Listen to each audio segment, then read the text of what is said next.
Hey everybody, Lewis here with Status Coup. Today is March 20th, 2023. I am back home after another week in East Palestine.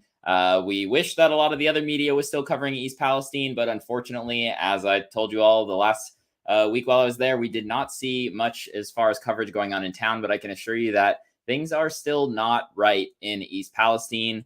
I spoke with several residents over the time. Some of those interviews have been posted here on the channel over the weekend. Some were posted last week. We talked to some new folks. We talked to some familiar faces, some of which we're going to be having on here in just a couple minutes. But yeah, I think things are not right in East Palestine. There are still smells. There are still folks dealing with all sorts of symptoms that only came as a result of this train derailment. People who were otherwise ordinarily healthy, dealing with all sorts of symptoms ranging from more minor things such as, dry eyes and bloody noses and things like this, but also, things leading up to more severe things such as, breathing problems, folks needing to be hospitalized for all sorts of issues. And I'll say that even some of these things that might seem minor are signs that something worse might be happening to you. So, you don't need to see an air test. You don't need to be an expert to realize when, folks are getting bloody noses every day, when folks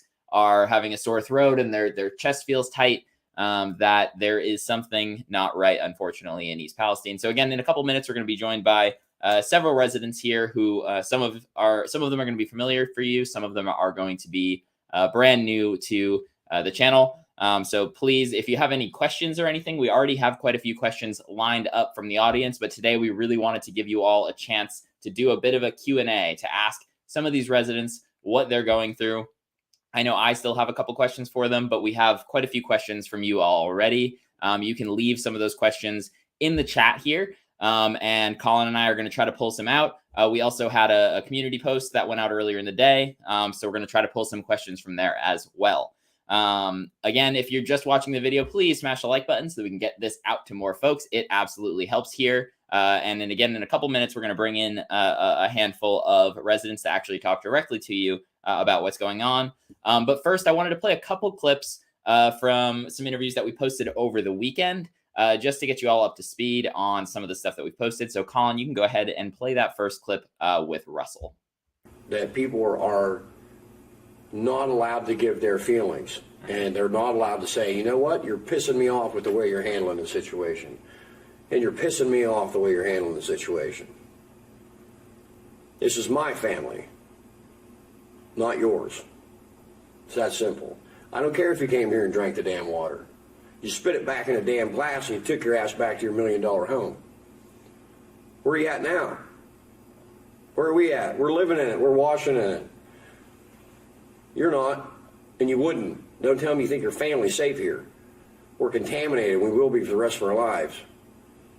A lot of stuff that nobody's looking at.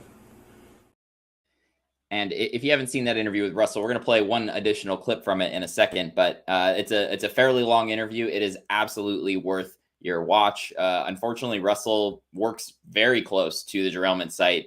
Basically, the parking lot of where he works is one of the main staging areas, essentially, for the cleanup by Norfolk Southern. I talked to his wife a little bit too. You notice his skin is fairly red in a lot of this interview. His skin was not red before this. It is from continuously being exposed to all of the chemicals and whatnot that are being dug up right at that site there. There he, when he looked at the camera there, we had been talking about Governor DeWine's response to what's going on here, and the lack of response, I more so should say. Unfortunately, a state of emergency, for whatever reason, still hasn't been declared in Ohio. That declaration should have been done a month ago at this point. Again, it's been 6 weeks since the derailment happened, and there's not a state of emergency issued by the governor of Ohio at this point. That would free up additional resources from the federal government to be able to come in and help. Again, that state of emergency still has not been declared. Colin, you can go ahead and play that second clip from Russell. Second property I've owned in East Palestine. I had to move out of the other one because they put a dump down in Negley, Ohio that was 7 miles away from East Palestine. Mm-hmm. I had a farm out there. They put that dump in. I lost my farm. I got away from my farm, thought I was moving my family to a safe place. Guess what? Won that lottery, didn't I? So you go from having your farm, they put a dump right there, basically. Yep. So you lose the farm to having a dump right there. And for folks watching, Negley is right next to East Palestine, basically. Then you move to East Palestine, and now this happens. Train lottery, yep.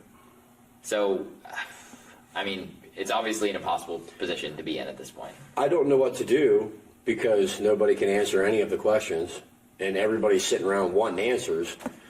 Nobody has the answers that you want. It's that simple. You're not going to get the answers to these questions because this has never happened before. How do you answer something that's never happened? Right.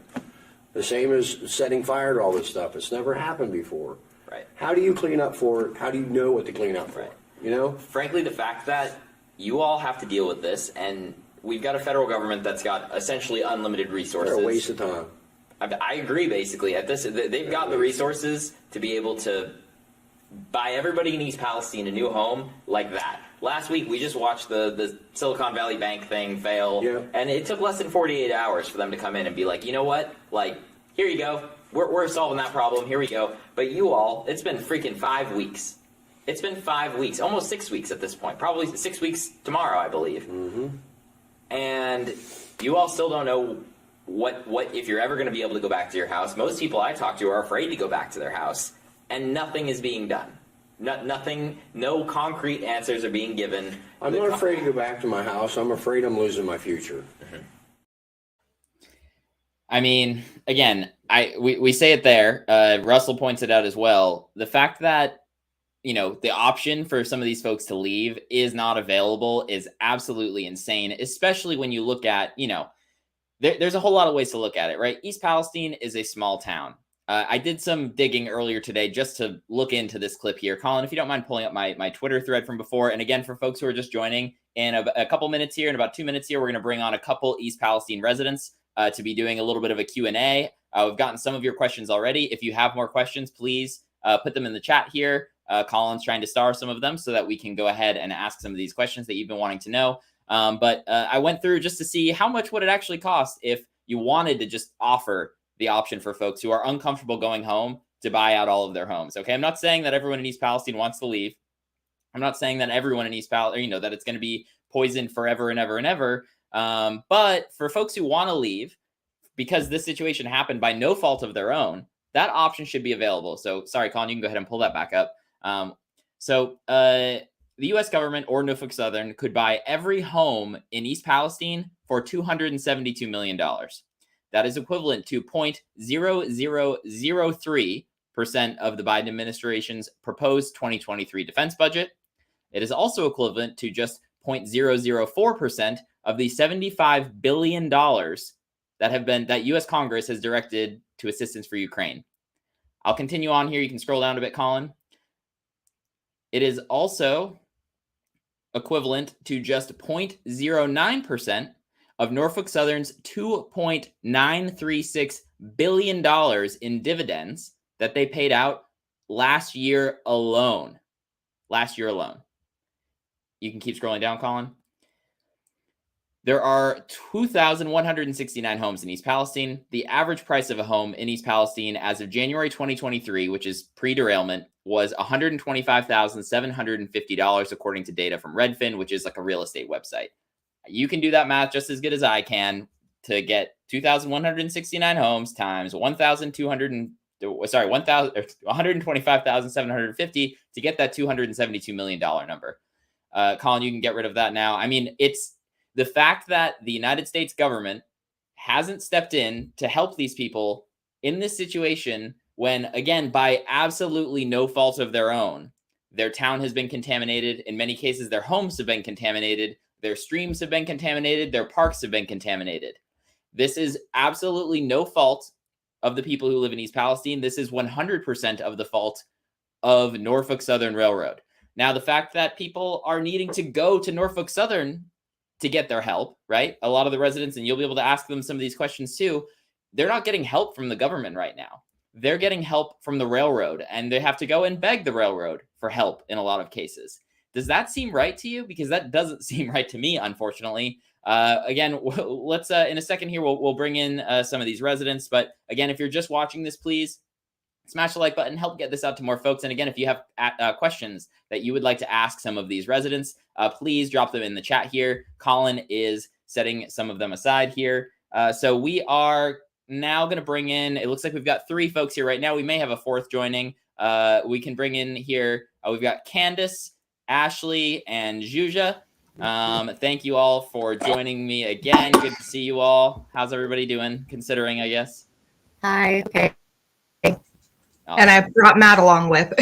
Awesome. Oh, Matt, there we go. Sorry, I didn't notice you in the background there. Good to see you again. Awesome. So we've got these 3 residents, and we're going to go through here and answer some of your questions here. The first, I had a couple here that came in from YouTube. So, and I'm going to, just because we have a couple of you, I'll ask, we'll start with one person, and if other folks want to jump in, feel free to do so. So I guess this is a kind of a general question here off the bat. How is everybody holding up mentally, physically, emotionally? How is everybody holding up? Juja, I see you're making a face there, so I'll let you go first.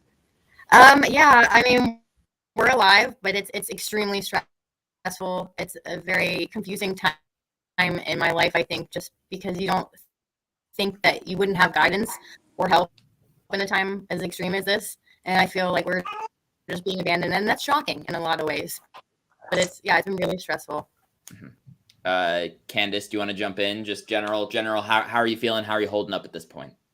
Same here, stressed out. And, I said a week ago, I think that's what Norfolk Southern plans on, and the government plans on, the matriarchs of all these families getting to the point where they're so stressed out that they just cave in and give up, or, end up acting crazy, because the amount of stress that we're under day to day, not knowing what's going to happen next is, it's traumatizing.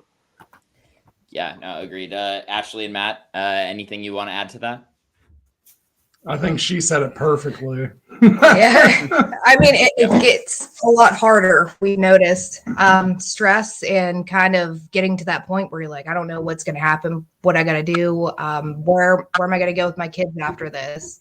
Mm-hmm. And it's just been a lot of stress with everyone around me that's been helping, as well as myself. Mm-hmm. Absolutely. And it goes on the people that help us as well. Like, of course, they're stressed out too, mm-hmm. which it doesn't help either party. It mm-hmm. sucks all the way around. She said it. She was pretty good. That was good. Yep. And a question that I got from someone, Ashley, you just mentioned kids. All 3 of you have kids. Age-wise, I'm not sure exactly where everybody's at, but school right now is a question that I got from somebody. How is it working with school? If you've relocated, are your kids still going to school in East Palestine? Are they doing remote school? Candace, I know we talked a little bit about this. It was after our interview, but Candace, do you want to start off with that as to what's going on as far as school is concerned right now for kids who either are in town or may have relocated? Well, the remote schooling is nothing like they had when COVID happened. And it's because it was a state of emergency where the kids would get on there and have a regular school day. They had Zoom meetings all day. My son's in 5th grade, and all he's getting is a 30-minute Zoom meeting every day. And then we're expected to teach these kids on our own. And I have a 1- and 2-year-old, and it's making it nearly impossible for our children to even get a proper education. Mm-hmm. Yep. And are Juja or Ashley, I don't know the situation with, are your kids in school in East Palestine right now? Are they staying out of school right now? What are the situations for you all? Go ahead, Ashley. So we've been fighting since day one, doing the online, and me and Zuza have been working back and forth too, and really communicating the information we're getting with each other and trying to let other parents know that there is an option, which was kind of difficult to find out unless you really checked your emails extensively. So, I mean, it was difficult to get them enrolled in the beginning, and it's difficult to actually keep kids in different grades together, let alone one. I've been having a lot of trouble with that, and we don't have a designated teacher for remote, which has been difficult.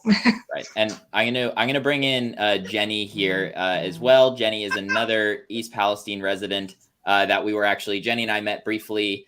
We did an interview, one of the first interviews I did in East Palestine with Jenny and other resident Jenna Catone. Are you able to hear us, Jenny? Oh, are you able to hear us, Jenny? Okay, we might be having issues with Jenny's audio. Colin, do you mind trying to work on that with Jenny for a second?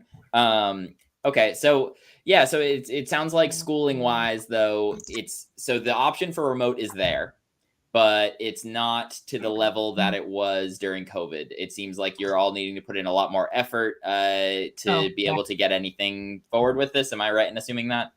Yes, yes. Okay. Yeah. I It's also worse. Yeah, Oh, yeah, it is go ahead, worse. Shusha. Right now, so my son's online teacher is also teaching another regular class in school, and it's not the same place that his actual class was at. So she's just trying to like wing it, starting off at like a weird point. And he also has some tutoring throughout school and class that he's not getting now at all. And I've been trying to work with the principal and his teachers to try to set up something for that, because I don't think it's fair, especially when like we just, like we're teaching these kids ourselves and we don't have teaching degrees, and extra support was being given to my son in class, that now they're just saying like, oh well, I guess figure it out. Mm-hmm. Yeah, no, I mean, the fact that the schooling, it's not like, in the beginning of COVID, there was some excuse for schools for like having it not fully put together yet, because online school had not really been a thing in large numbers and whatnot. But at this point, we know exactly how to do online schooling. We know how to do it fairly well. The fact that accommodations aren't being made to make that happen for you all. Just another place that they're failing us. They failed us in every which way. Not only are they letting children sit in East Palestine and be sick, they're failing the children that have been relocated by not even letting them get a proper education. Mm-hmm. Absolutely. Right. Okay. We've got another question here, and I'm going to put it up here. This one came from Marty Strong. Are you documenting this all for your proof of life? I'm going to add a little bit to it, just because I know that this is something that's come up a couple times. We heard this the first time when I was in town. We heard this at the Aaron Brockovich event. We also heard it I believe at a River Valley organizing town hall as well. Yeah. Can you just talk a little bit about what it's been like, and even into your day-to-day lives of how it's been needing to kind of document all of this stuff through as you go? Ashley, if you want to start, you can. I have a journal that I keep track of symptom-wise, what I've done that day, where I went to get those symptoms, how long I was there, along with pictures. And that's a big important thing, because we've all been experiencing these really odd things going on with our phones, with our internet, that have never happened before. So I've been printing certain documents that I need to keep. I've been keeping them on multiple devices, loading them to external drives and whatnot. So I've really been keeping day-to-day documents with videos. And looks like, oh, okay, awesome. Candace, do you want to jump in a little bit as well and explain how it's been for you kind of having to document all of this? It's double the trauma. At the end of each night, what I've been doing is I was doing a recording on my phone, but as Ashley said, I've had some funny things happen with my phone also. So from there, I started to write at night, just a brief summary of what has happened throughout the day, so that I have proof of my living hell. And, it's like I said, it's double trauma. Some days you don't want to have to go back and remember what has happened through that day. I mean, even though I'm in a safe place now, the trauma is real, and it's the unknown that's coming that keeps that fear alive. And, it documenting the days that we are going through right now it's just horrific. It's horrific for me. Right. No, I mean, frankly, yeah, none of you should have to go through this again. At the beginning of this, I explained is like the fact that you all are needing to jump through all these hoops. This is at no fault of your own. And you know what I mean? This could have happened in any small town with railroad tracks going through them. The fact that you all are needing to deal directly with Norfolk Southern to be able to get the assistance, to me, is insane. We had one question. This one was not in the stream here, so I can't put it up on the screen. But how, I guess, out of anyone here, I know, Candace, you did directly get some assistance from Norfolk Southern. I guess, Juja or Ashley, have you been able to get any assistance from Norfolk Southern? And what has that process been like? And if you haven't, we'll talk to Candace more about it. I don't think Ashley has, but I have. Okay. yes.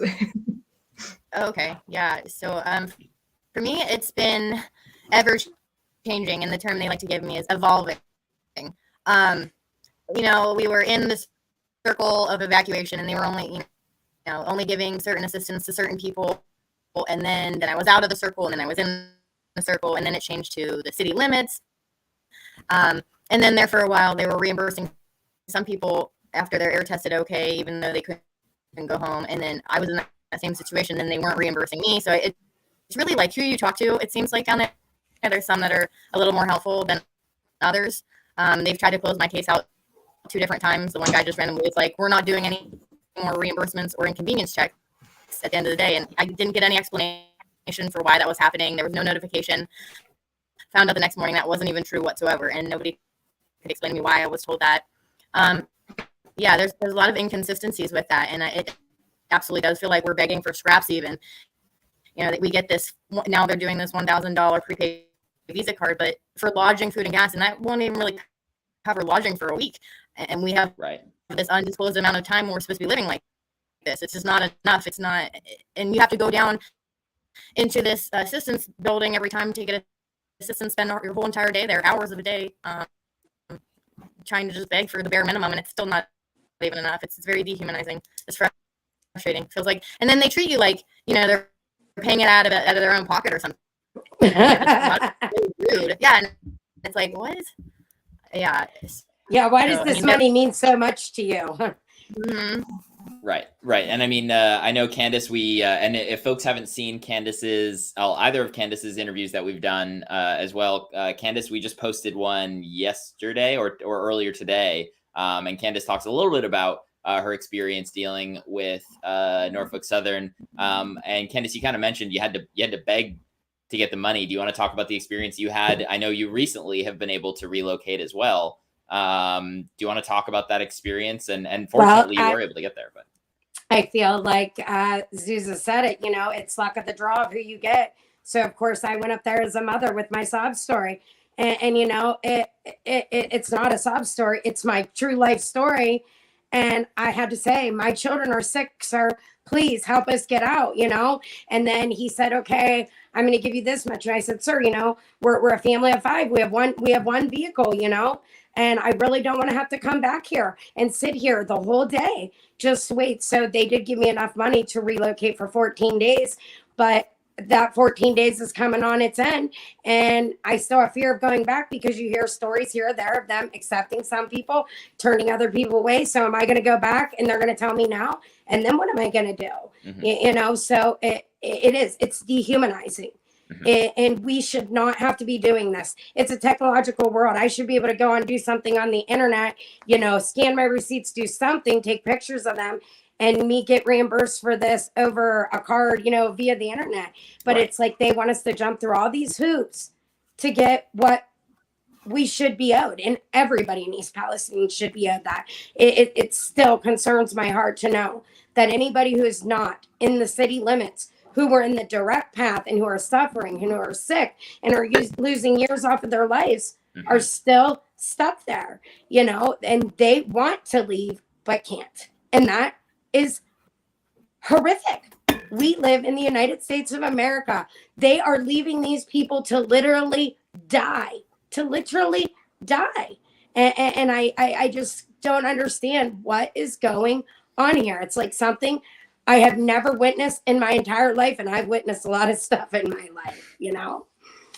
Yeah, no, I mean, again, the fact that you all are stuck needing to go essentially beg the railroad for the money. And to your point, both of you mentioned, I think, Juju, you said, like, the situation is evolving, right? It seems like every other day, and it looks like we've got Ashley and Matt back here. Perfect.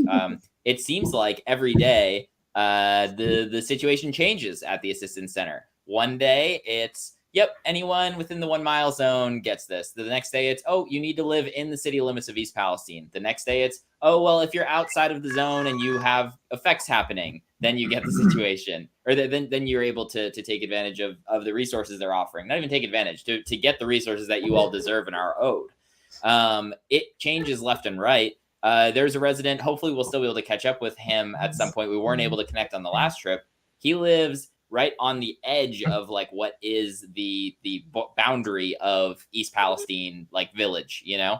And he is basically, and his neighbors who have 2 children under the age of 2 are experiencing smells and issues at their home, and they're not able to get assistance even when they go and show up and try to get it. The situation seems to be evolving by the day as far as Norfolk Southern goes. Matt, I know you said you were able to reach out to Norfolk Southern to get assistance. I'm curious to hear how that went for you. Yeah, that was a no-go. I turned around and left because I had all the information, and then he told me that I was going to have to sit there and wait for a number, for my number to be called until like 3:30 or something. And I got so angry that You can say these it. people are making you wait. Well, I told him something I really don't want to say on here, but I came back and I told Ashley, these people should be going to everybody's door, knocking door to door and offering them money, not making us sit there and wait to see if we qualify for their handouts. Like, that's absolutely ridiculous. I personally waited over 23 hours the 3 times that I went. See what I mean? Sounds Like, about that's right. absolutely ridiculous. And what kind of a job do you work? Well, I work for, basically, we make pipe for the pipelines, but I was doing chemical work before this.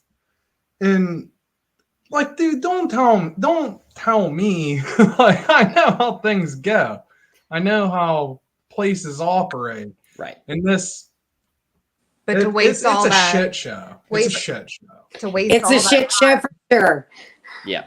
Go ahead, 'Cause then Ashley. Sorry. with his swing shifts, and that wastes all of his time. Yeah, so he just I gets off work- of a shift working midnights. Then he has to go to that center, and then I they ain't tell him to doing sit it. there and wait. Right. Or, you know, maybe you have another thing planned. He gets a couple of days off, and then it goes back into another shift. So I can only imagine what other people are doing or Right. trying to get sitters because they've experienced taking their kids there to sit all that time. Right.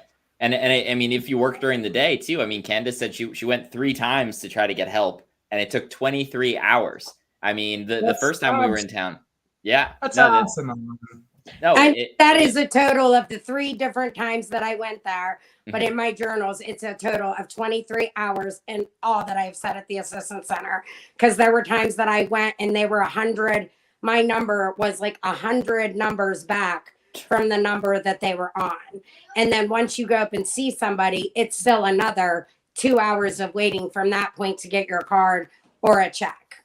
Jesus. I did And have again, a question for you, Candace, which I was just wondering because I haven't personally been there. I don't even want to deal with them. Like, the situation enough angers me. And if I can hold out as long as I can without dealing with them, I will. But if you didn't bring the right documents after you waited all that time, does anyone go through the line and ask you if you have these documents, or does it happen when you go up to the table? Yeah, when you get up to the table. Absolutely not. The first time I went there, I had to leave and come back 3 different times because I was told we need a social security card, form of ID, and a letter that proves your address. And then when I got up there and went to get the help, then I needed all my kids' birth certificates.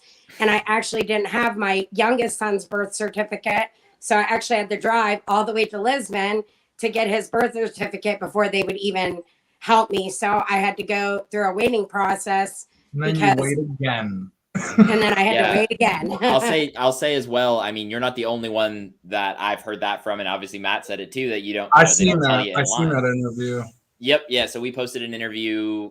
This was after the first trip with a woman who waited in line most of the morning. She brought her 2 elderly parents with her because they needed to be there for it. They live in one half of the house. She lives in the other. It's a duplex. And she had called ahead of time to see what they needed. And this was much earlier on in the situation. So the social security card information wasn't as widely known. You wouldn't think that you would need a social security card if you can show proof of residency, you can show your ID. Like, why does Norfolk Southern need your social security card? That doesn't make a whole lot of sense to me. But she waited in line. She brought her 2 elderly parents with her who, I mean, I saw them there. They needed help getting in and out of the car. It was definitely an ordeal to bring them to this site. And they got sent back because they didn't have a social security card for, I think some of them did actually, but they had an adopted, some of their children were adopted and they didn't have the social security cards handy with them at that point. And that caused a whole issue. They needed to leave. They needed to come back a whole nother day. That situation is going on time and time again, unfortunately, with folks here. Let's move on here to another question here. I'll scroll through here. This is one. I'm not sure anyone will have a solid answer on here, but I'm curious your thoughts. There's a question from Randy Tracy. Is farmland in the area tested? Is it okay? Ashley, I know you've been kind of paying attention to some of the soil testing going on. I don't know that you have specific information on farmland, but if you want to fill us in on some of the stuff that you saw recently with soil testing happening and things like that, that could be great. It seems like soil is taking the longest over to come back in any kind of form of testing. We haven't seen any soil testing come back. Wipe testing, we did get some back, but there was a surrogate issue. So we do need to do more testing on that. The farms that I heard that use the waterways as their main source to water the cows and different animals that live there, I've heard, you can even look it up on news articles, some of them just drop dead. Just like the deer that you saw, a couple of big cows were just laying by the water dead. Right. So it's taken a hit there. And if that water's contaminated and if it's in that area, I mean, I heard 30 miles. If it's within the 30-mile radius, there's a big possibility, but we can't really tell for sure. Mm-hmm. Right. And again, unfortunately, I mean, a lot of the testing, especially soil testing, started very late. I mean, that's been starting, correct me if I'm wrong here, but it's really been in the last 2 weeks that soil testing really began. So they waited basically. Just another way that they have failed us. They led people to come back into town. And, just as of recently, they're having events in town. They're, bringing people there. And you have no idea what risk you are being even exposed to. And for them to be trying to change this narrative that the town is safe, when, as Ashley has said, we haven't even had valid soil sample testing come back. I mean, from Purdue, they took some samples, and what those samples said was not good. It was not good. Right. So, I mean, waiting for other independent testing to come back, it hasn't even got to that point, and they're throwing events in this town, and I just think they are putting people's lives at risk, and it's just horrifying because it's trying to change the narrative to make people think that that town is safe when it is not safe. And people do not know what they are being exposed to. And people are cracking down on other people that are having symptoms and so on. Even though you're not having symptoms, that doesn't mean that you are not going to be exposed to these chemicals and won't have long-term health effects. And all of us girls, me, Ashley, and Zuza have been trying to fight, this difficult fight during this time. And it's been so hard to even do that and be collaborative because of the trauma that we're going through. And it's just horrific that the narrative is so quickly changing to it's safe, and our voices are slowly getting muted, and it makes it even more scary. No, absolutely. And again, the fact that you all are having to step up and do this because so many at the government level are not doing it or not providing clear answers is that's not how you would think this sort of situation would go, folks. I mean, I'm sure none of you realized that you all were going to have to be doing this when this first initially happened, that this was going to turn into such a big part of your life. We had become teacher, scientist, nurse. Yep. I give all the praise to these ladies, that's for sure, because they are working day in and day out. I couldn't do it without her. And I know that. I met all of them without, we know each other from meeting up and really working with each other. But our soil tests that whenever Melissa May was in and going over the chain of custody, how you have to take the samples and the proper ways of doing it and not having contamination, we might get ours back before anyone else gets theirs back, hopefully. So I do know that is a longer process, and I'll definitely let you guys know first. Awesome. No, we appreciate that. And we're going to do a couple more questions. And for folks who are watching live, please press the like button to help get this out to more folks. I don't think you're going to find interviews with actual residents going on at this point on basically any mainstream media or even independent media for that matter at this point.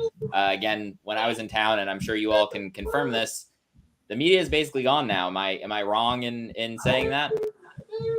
You're absolutely correct. Yeah, it's definitely died down. Yeah, that's not a good situation. Let's see. So here's another question from online here. Who's on first? Have any first responders been interviewed? Are they okay?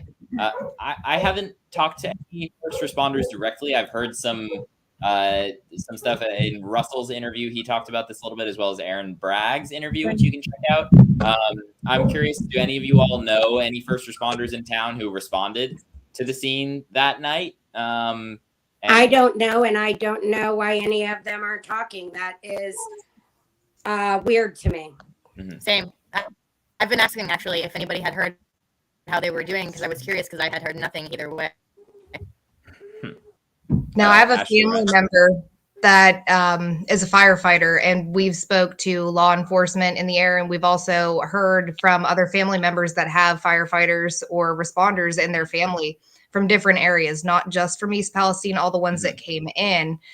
Each person that we've heard has had some severe issue that was a firefighter that had to be hospitalized or at least monitored or checked.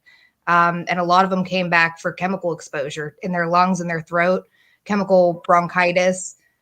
They had trouble breathing. I know, especially my cousin, he couldn't breathe. He was down for days, and that's not the kind of person he is. He doesn't just miss work. So, I mean, he's having issues, but you also have to think if these people speak up, they lose their livelihood. If they say something and their job doesn't agree with it, they could possibly lose everything that they've worked for. And in a time like this, that's really detrimental.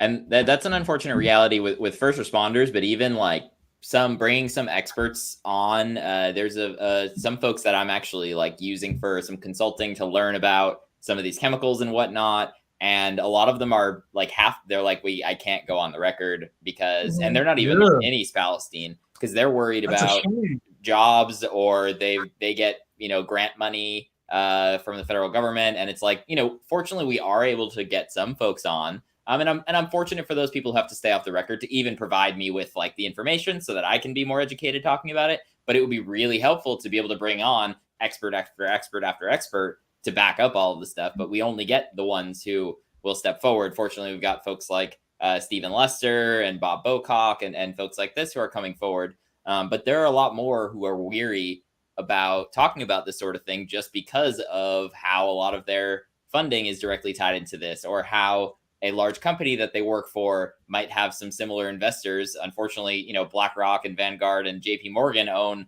the railroads. They own the freaking testing companies. They own, everything. Yes. So we're running into some of those sorts of things as well. So the first responders, yes, they're worried about talking for the same reason, because they're worried about losing their potentially their jobs. We've got another question here from Cheryl Simpson. What do you think of the meeting this morning by Norfolk and the committee? I think they're talking about the Pennsylvania committee. Ashley actually texted me about this morning. I watched some of it. So we'll get Ashley's reaction. And then I don't know if Candace or Juja, you've watched any of the Senate hearings that went on even before, but we'll start with Ashley on this one today. Just curious your take on that hearing that went on. And for folks who are watching, I'm going to actually be putting out a video on this hearing that should be posted tomorrow at some point.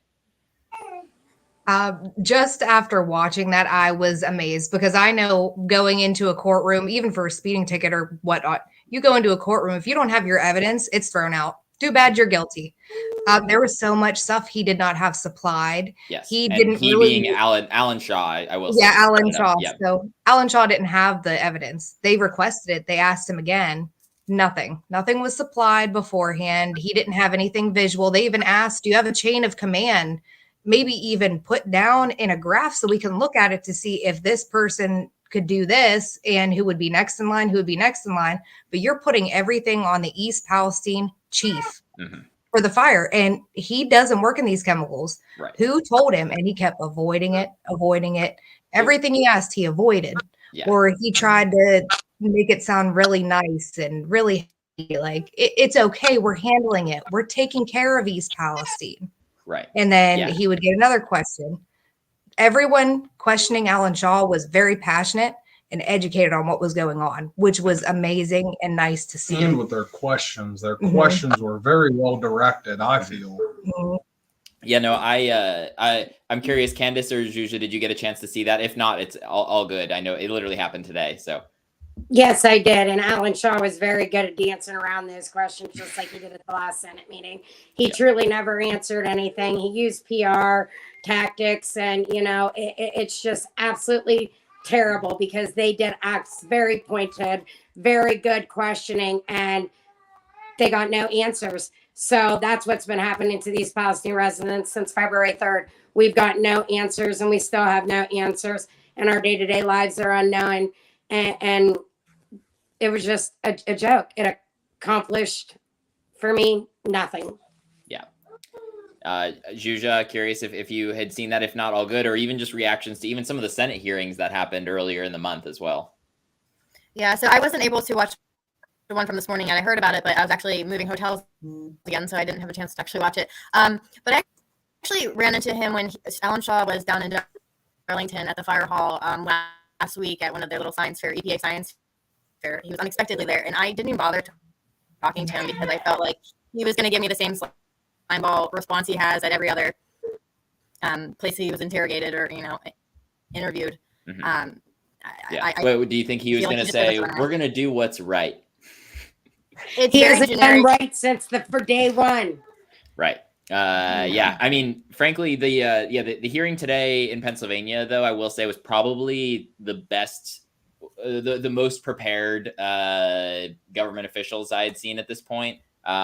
Personally, not a big fan of Senator Doug Mastriano, who's from Pennsylvania, but he did a heck of a job. Actually, I'll give him plenty of credit on it, as well as Muth, Senator. I want to pull her name up just so I have it right. Senator Muth, I believe it is. Both Senator Muth and Mastriano really asked some very pointed, direct questions to Alan Shaw. You, Ashley, pointed out they really were trying to pin like the fire chief in East Palestine was the sole person who made this decision, which even if that was the case, shame on them for putting that gentleman in that position. This is a small town fire chief of 4,500 people. That's not meant to knock him. That's meant to say he's just not prepared for a massive hazmat situation, and no fire chief of 4,500 people would be in that situation. So the whole time in that hearing, basically, and Senator Mastriano really tried to pull a couple times to say, like, you're really going to try to blame this whole situation on this fire chief? Like it was outrageous. It was outrageous. It's appalling. They knew that fire chief Dravik did not have the tools essential to handle a catastrophic event like what happened here in East Palestine. That could have been avoided. It could have, yes, it could have been avoided.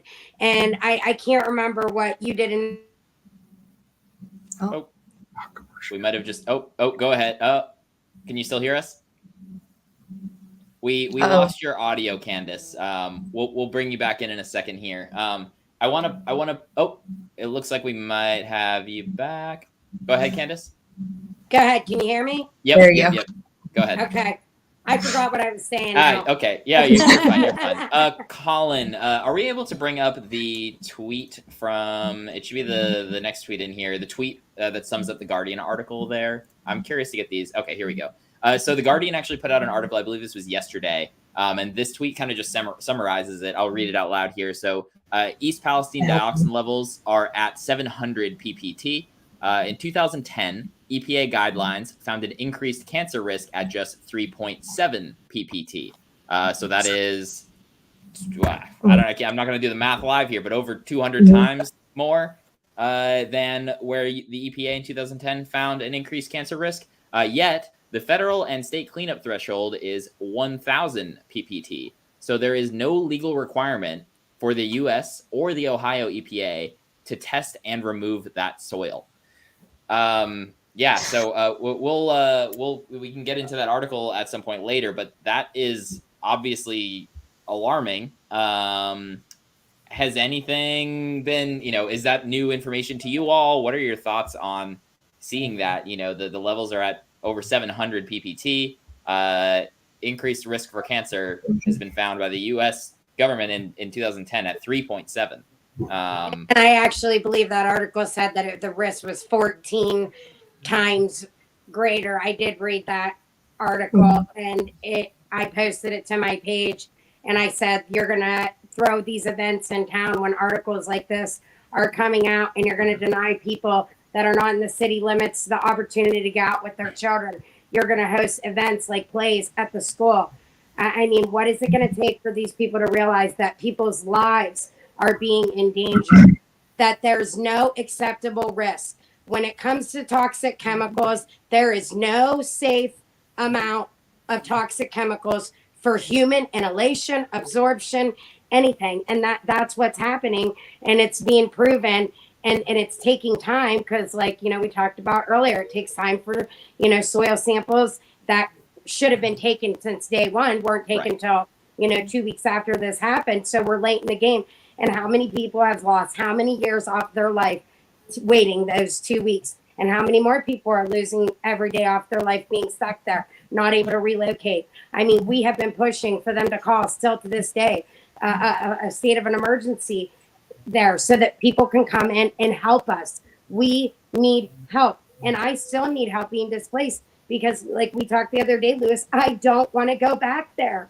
And I know that the situation I'm in, we live paycheck to paycheck, and I'm going to have to go back there. And I went to my house for an hour. I don't even know how people are breathing in that town. I woke up the next day with my eyes swollen shut and everything. The symptoms were crazy.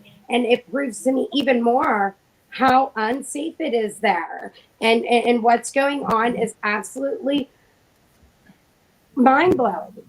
Yeah, no, it is. Her paint was bubbling on her door. Mm-hmm. Yeah. Her paint was bubbling.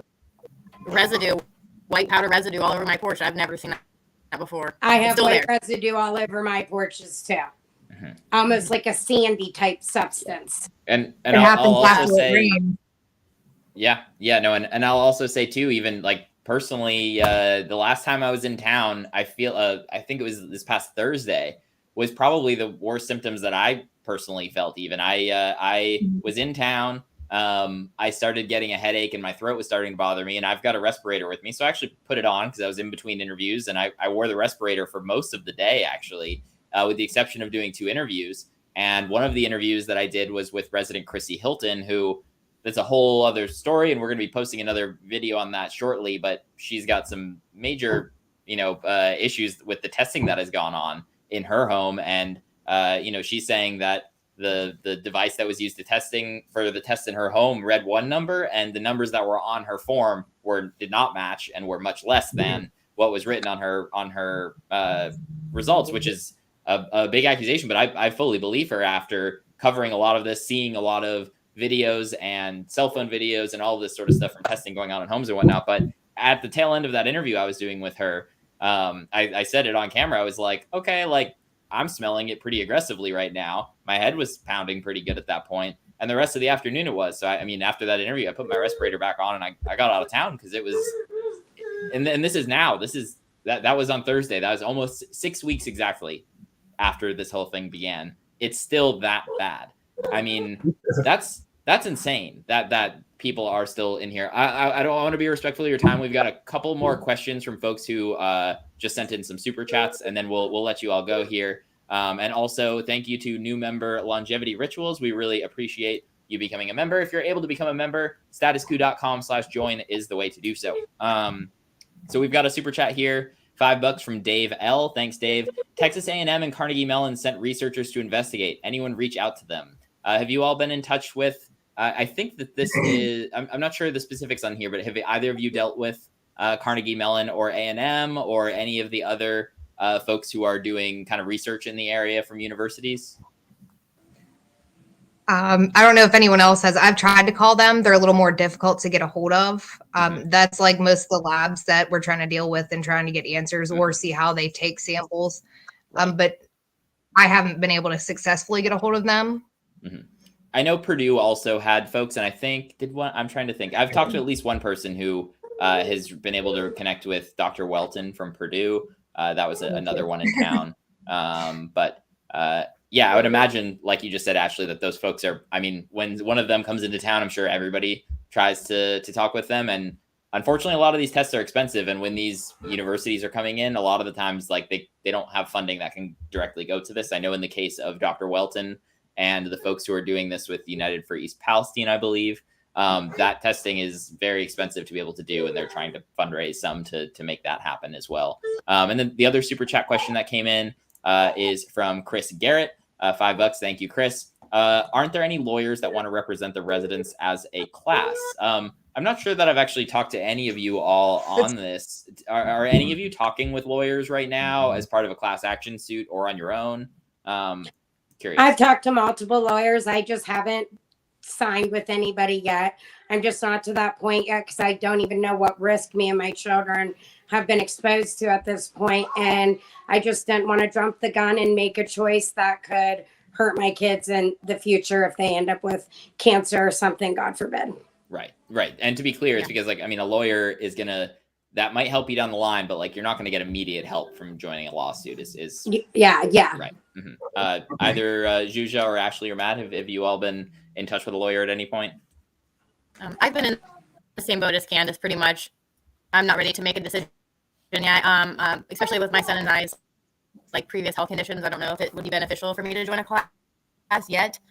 Still just kind of feeling it out because we have time. Like you said, it's not going to be anything immediate. So. Mm-hmm. Okay. And Matt or Ashley have. I think an individual fits me better. I think an individual fits me better just because I didn't take any money from the railroad. I do have expenses. It's different. I have a mortgage. And so really all these things play, and my kids have trauma. So some people experience that, some people don't. So it might not work out in a class. And I mean, the attorney is going to work for me. So I want them to present me with what they're going to be able to do for me before I sign with anyone. And I'm kind of going to do the same research for him and look into people and give him options. Right. No, that makes sense. Well, I won't take any more of your time here. For folks watching, please stick around. I'm going to continue to talk a little bit more here on East Palestine. And in a bit, we're going to be joined by Zeynab, who is going to be actually interviewing an Iraq War veteran. This is the anniversary of the Iraq War starting. So she'll be on shortly to discuss that. Ashley, Matt, Zhuzha, Candace, thank you all so much for joining. We really appreciate it. Let's stay in touch. I'll be back again in town at some point. Thank you here all soon. So thank you all for taking the time to join. If you have any parting message you want to share, yeah, go for it. Thank you. Thanks. If anyone leaves comments, for me, I don't know about these guys, but I go through and I read them all whenever the video is actually published. So if anyone wants to leave questions, I'll go through and answer them for you guys. Me too. Thank you, ladies, for your work. We really appreciate it. Awesome. We Thank appreciate you all so much. you. Thanks, guys. Yeah. Have a great night. Thanks. Alrighty. You heard it there from all 4 of those residents that we had joined. Big thanks to all of them, and a big thanks to all of them for continuing to stay in touch. Literally, anytime something happens when I'm not in town, I'll get a text from one of these folks or some of the many others who I've been staying in touch with on the ground in East Palestine. And again, all of that is only possible because of our members being able to support this type of reporting that sends me on the ground to East Palestine, not once, but twice. And there will be a third time in the future here. If you're able to support us to be able to continue to tell this story that frankly, nobody else is telling anymore, literally $5 to $10 a month, statuscoup.com/join right down there below. It might not sound like $5 a month is going to make a big difference, but trust me that it does. When we can count on a certain number, when you get hundreds and thousands of people to be able to put that money in, we can continue to cover these stories that are frankly very underreported. As unfortunately we've seen, MSNBC is no longer in town. Fox News is no longer in town. CNN is no longer in town. There weren't even, again, on Tuesday night last week, I went to the city council meeting and we were the only camera in the room for the East Palestine City Council meeting. The only one. 0 other cameras. That is a bad sign. We need to continue to stay on the story so that folks like these residents you just heard from are not forgotten. The fact that our government has not stepped up to the plate to be able to share their stories is outrageous. I do want to play one more short clip here, and then we're going to hand it over to Zeynab. This just outlines a little bit more. Those 3 residents that we just talked to right there are all living in Ohio. They're all from Ohio. They all lived in East Palestine. But the Pennsylvania side of this is also very important. We recently posted an interview with Ashley Bennett that I just want to play about a minute or so of here. Colin, if you want to go ahead and play. Oh, do I not have that one? Yep. Colin, if you want to go ahead and play that interview with Ashley Bennett, that would be great. And then we'll hand it off to Zeynab. Several of us emailed Senator Doug Mastriano's office, and we had that public hearing, which I attended and testified at, to get the ball rolling. Mm-hmm. I'm an everyday mother of 3. I work out of my basement. This is all new to me, and I shouldn't be the one doing this. Our elected officials, our senators, our governor, they're the ones who should be handling this. Our Department of Environmental Protection, mm-hmm. the Department of Ag. We had milk. We have cows getting milked. We have milk traveling down to, the processing plants from these contaminated areas, and nobody's checking it. Right.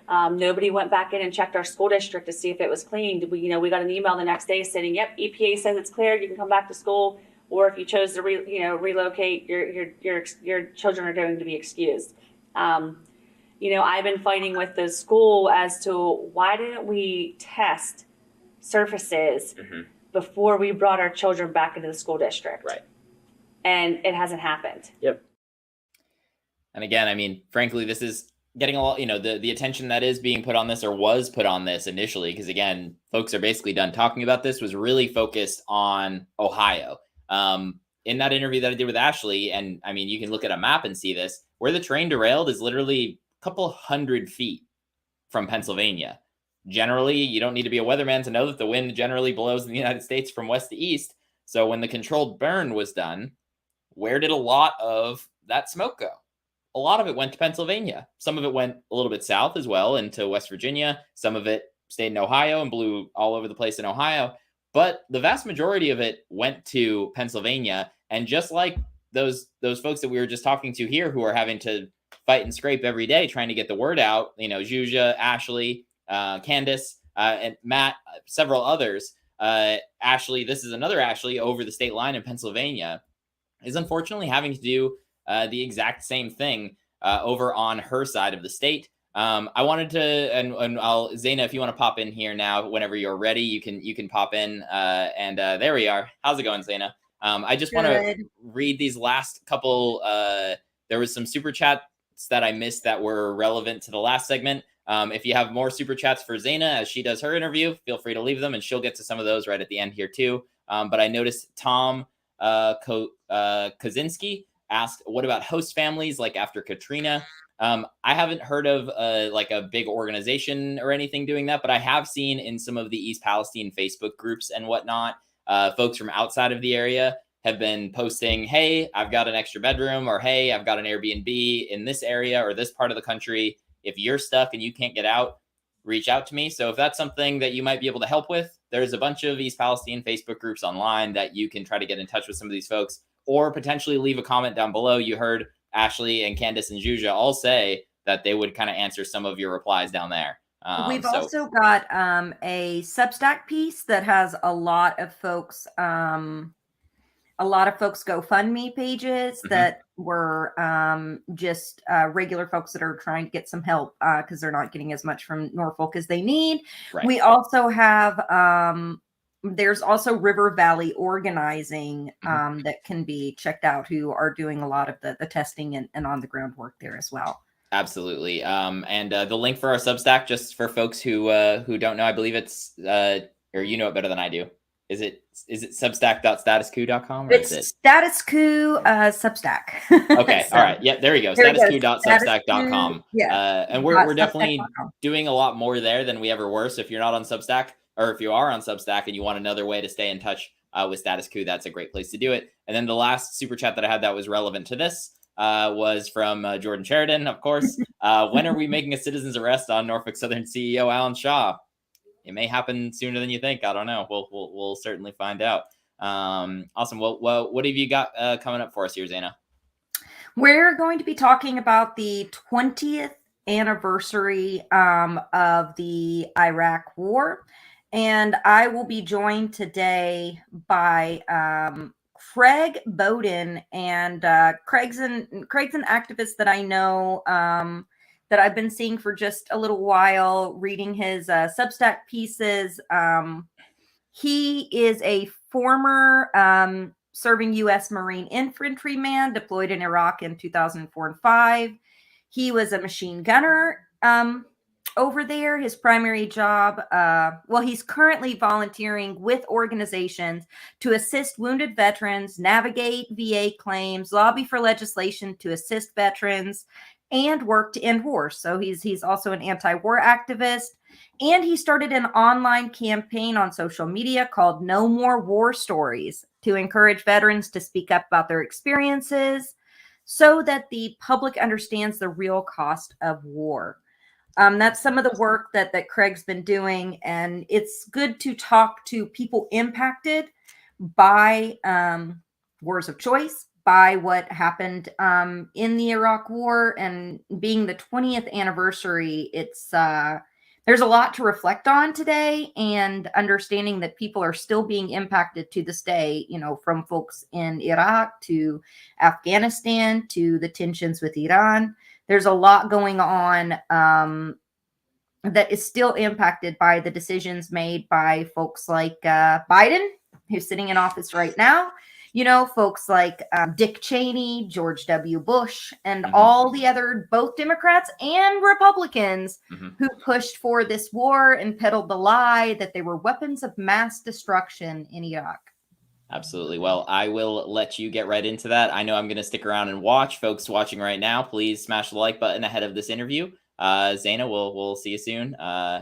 Yeah, thanks for all your coverage, man. That you on the ground last week, you were hauling it and bringing the voices of East Palestine, and the panel today was really good. And just appreciate all your work, Lewis. It's awesome. It's awesome, and it's good that somebody's there because the mainstream media have left. So awesome. Well, thank you very much, Zeynab. Have a good one. You too. All righty, guys, we're going to bring up Craig, who will be speaking to today about the Iraq War. Hey, Craig, how's it going? I just went over your bio a couple minutes ago. I know you're kind of hanging on and waiting for us to get started. Thank you for all the work that you do, the anti-war work, the work with veterans, and pushing for folks to have support. Today, we're going to be talking about some of the mythologies to do with the Iraq War that started it, kind of where we are today, what it's like from the perspective of a veteran, and the impacts that you've seen firsthand. So I could kind of I'd love to start from there. If you want to tell folks who you are, and then what has inspired you into the activism that you do today in regards to what happened, 20 years ago today. Can you hear me okay? I just set up a new rig, so. Yeah. Okay, I had to make sure I was coming in clear.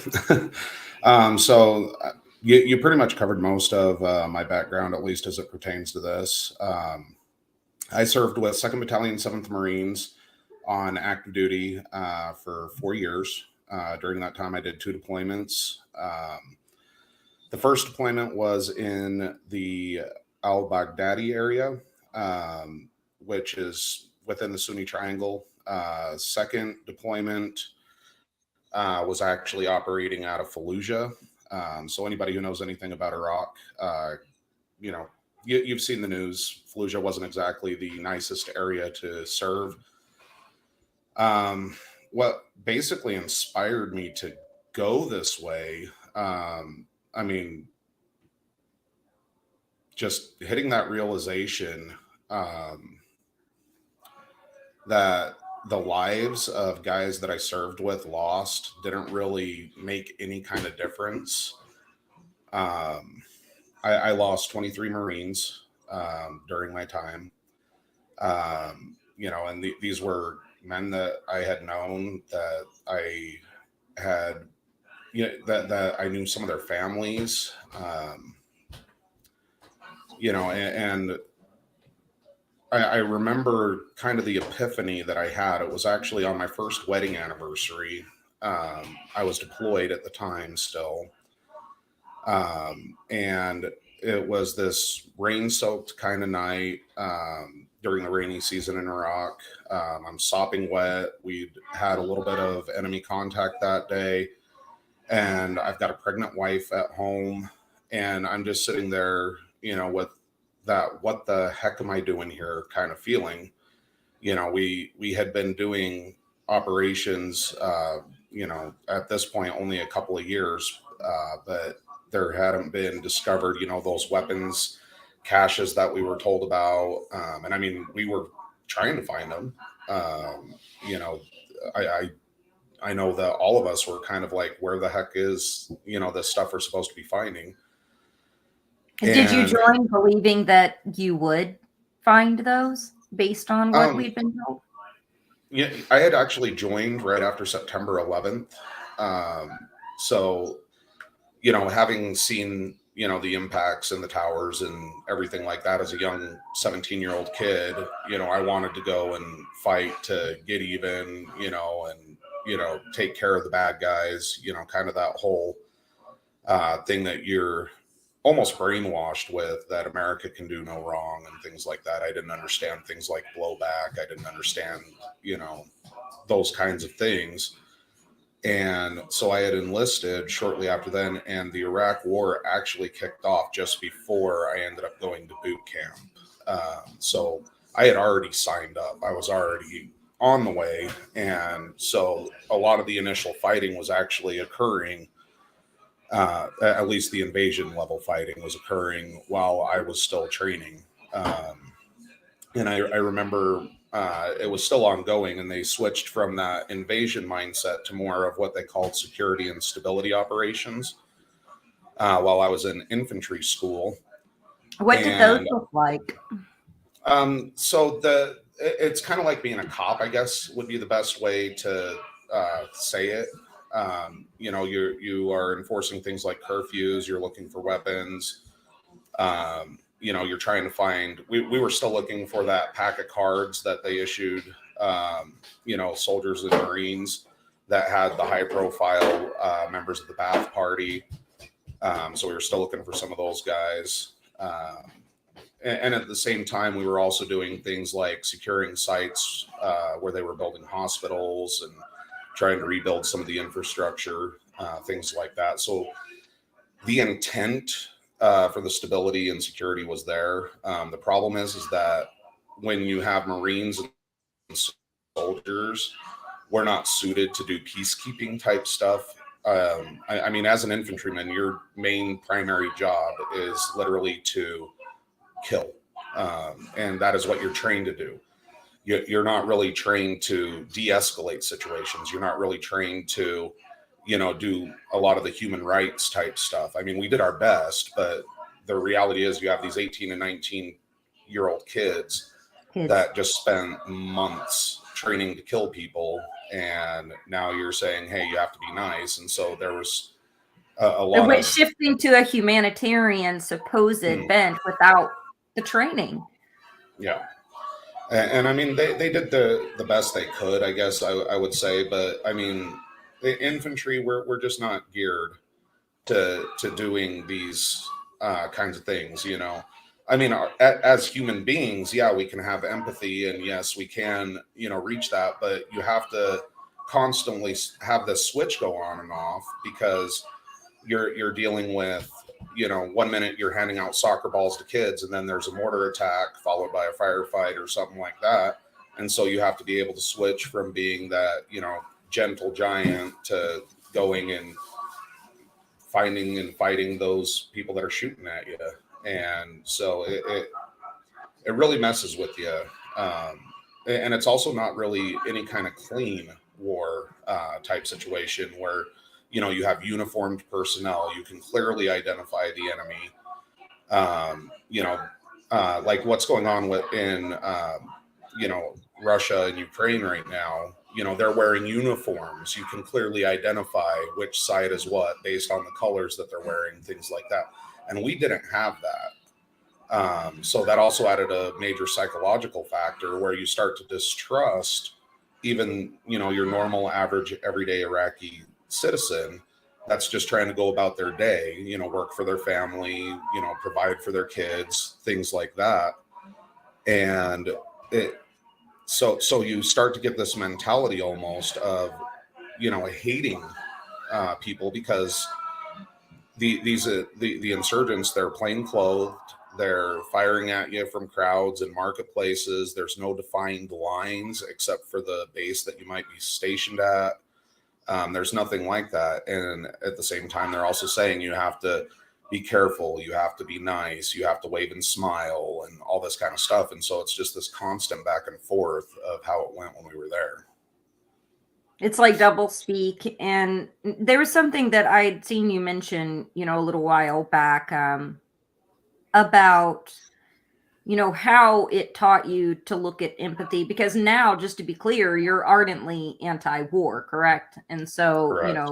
You're against any kind of interventionism, against the war, the proxy war in Ukraine and the bloated military budgets. And how did what you experienced kind of grow change your perspectives on empathy as you were there and you learned about the people and you saw, the people that we were supposedly fighting against? As you said, it was, the lines were blurred, right? It was, that's why there were so many civilian deaths. A lot of people don't realize there's no clear numbers on the civilian casualties. It can be anywhere from 350,000 is what some have reported up to 1.5 million. The number of casualties from, everything from actual drone strikes to on the ground warfare to, starvation to displacement, the numbers are amorphous because it's hard to track those numbers. So we've heard a lot of different claims about that, but there was $3 trillion spent on the Iraq war, as well as a Brown University study shows that there were more than 7,000 U.S. service members that lost their lives. 8,000 contractors died post-war. So that's while the war was still going on and we were still overseas, there were people that were dying, contractors that were dying. And oftentimes contractor deaths are kind of swept under the rug, right? Over 30,000 U.S. service members and veterans have died by suicide. And I know that's something you talk about often, as well as 177,000 uniformed Afghanis, Pakistanis, Iraqis, Syrian allies that were on the ground working with the United States, who oftentimes either tried to flee and come to the U.S. after they worked with us. And then, there were things like the Muslim ban and other refugee penalties for people trying to leave those countries to come to the U.S., or they were targets in their own backyards after working with the United States government. And so that's also an amorphous number. 177,000 is what could be tracked, but it could be a lot higher. Yep. So feeling all those impacts, and you said you lost 32 people that you cared for while you were there. What's kind of your message? What would you say to somebody? And we're about to watch a video in just a moment. What would you say to the Dick Cheneys and the Joe Bidens and the people that are peddling even today? We're against the war now, but there's been zero accountability for their actions then. I have two very choice words for them. None that I can really say on any official channels, but they would rhyme with duck you.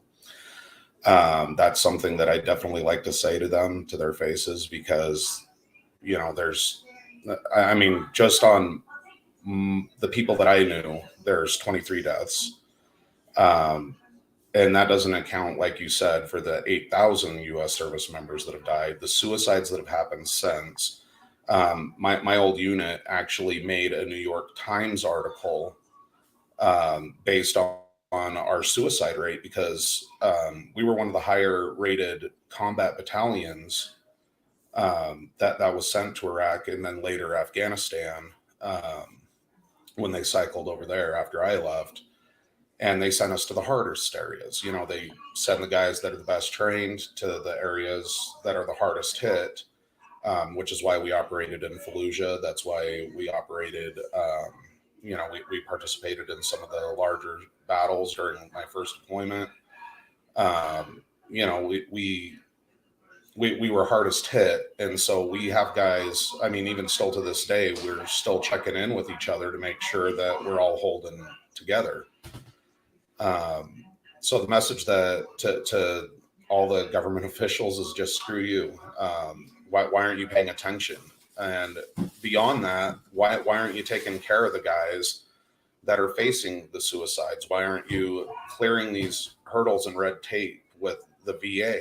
I remember just a few months ago where Republicans were playing political games with the PACT Act. And that was to help veterans like myself and others who have dealt with burn pit exposures, as well as other chemical exposures throughout deployments.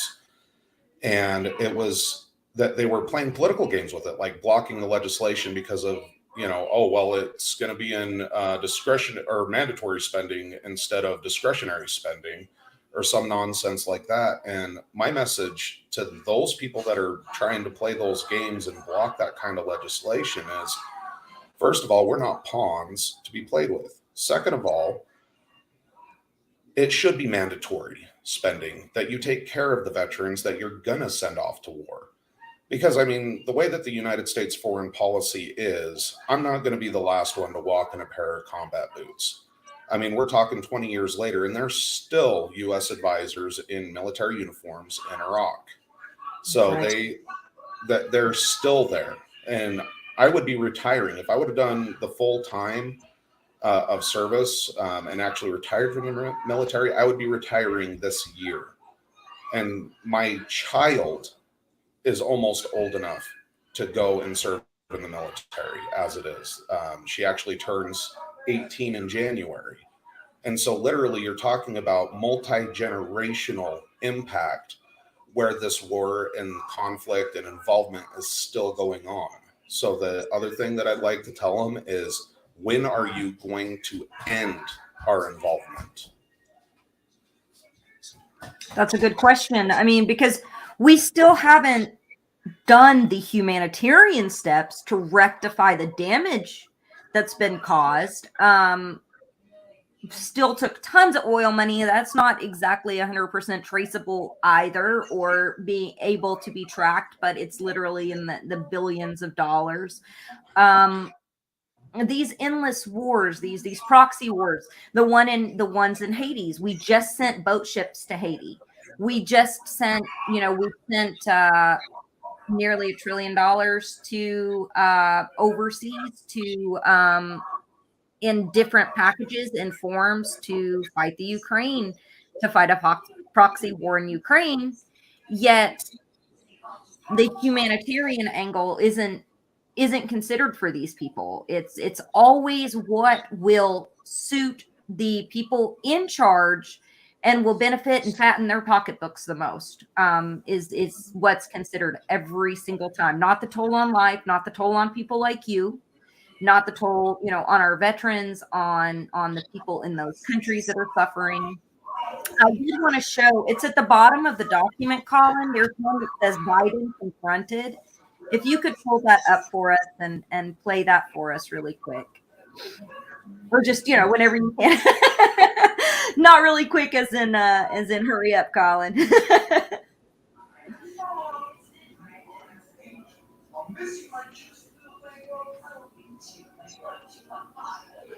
I'm an Air Force veteran here, like an Army veteran. We're just wondering why we should voted for a war in the middle of a war. Kill thousands of our brothers and sisters.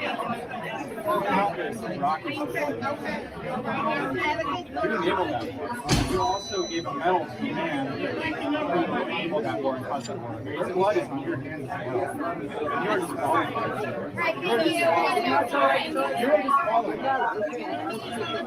My friend's dead. So is my son. That doesn't matter, right? You don't think it matters to me. It matters a lot to me. I'm sure it does. I'm not going after your son. You better not. I'm not. No, I'm not going after your son. You're disqualified, sir. Disqualified. The blood is on your hands. Blood is on your hands. No. My brothers and sisters saw Iraq and Afghanistan. And he enabled that to happen. He enabled that to happen. He is disqualified. He is disqualified. No way he can be president. They are dead. Millions are dead in Iraq. He will not be allowed to be president. Disqualified. Trump is more anti-war than you. Fucking bullshit. Fucking imperialist. We actually fought in your damn wars. We fought in your wars. You sent us to hurt civilians. We hurt civilians. You pushed us out to do it.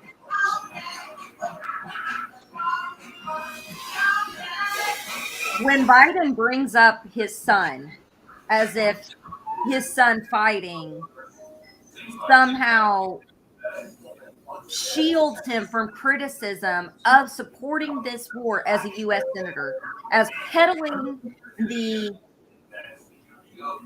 anti-Muslim rhetoric and peddling the idea that we have weapons of mass destruction, which Biden did. Biden supporting the current war. Biden supporting funding for Yemen. Biden supporting, funding for Saudi Arabia for weapons of mass destruction in Yemen. Biden voting against repealing the AUMF. That's a veterans group confronting Biden. How does that make you feel to hear him say something like, my son fought, and then to walk away as if he's absolved from all accountability? And also, how do you feel about what they're saying? This is a legitimate president because he's responsible for the deaths of tens of thousands, if not millions of people. Well, I'm glad that they confronted him on it. That's for sure. I think that all too often, a lot of people give politicians a pass because, they kind of come up with the excuses. So, like, well, we don't have all the information and things like that. And while that might be true, there has to be accountability for, the decisions that you make when you are a politician. If you are the one that helps vote for that war, then you need to understand that your policy did that. And not only did he do this as a senator, he did this as vice president, and then later, currently as president of the United States. Trying to scapegoat and absolve yourself by pointing to your son and, rest his soul. He did go over there. He was a pilot, and, he was exposed to the same kind of chemicals. They actually suspect that, his brain cancer that got him was from burn pits, and so to me, instead of trying to use that as an excuse to absolve yourself, I would take the opposite approach personally as, the way to actually put an end to it so that no more sons end up being exposed to those burn pits and no more sons end up being exposed to, the horrors of war.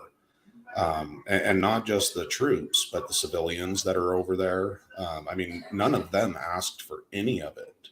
They just want to live their lives. And, there's different governments that exist. And sure, we should have some, non-governmental organizations that go over to maybe help teach people how to, improve infrastructure and things like that, fostering goodwill, that kind of foreign policy would be great. But when it's a regime that we don't like, when we send over our military to basically take over and overthrow those governments, we end up in a situation where, well, one, something worse can come along. In all my involvement when I was in Iraq, we fought hard to secure Fallujah. You know, we did the best job that we could to try to make things as safe and stable as possible. Well, and I can only speak for my squad that I served with. We did our best to always minimize, you know, civilian casualties. We always did our best to get positive identification on any target so that we weren't just indiscriminately firing and things like that.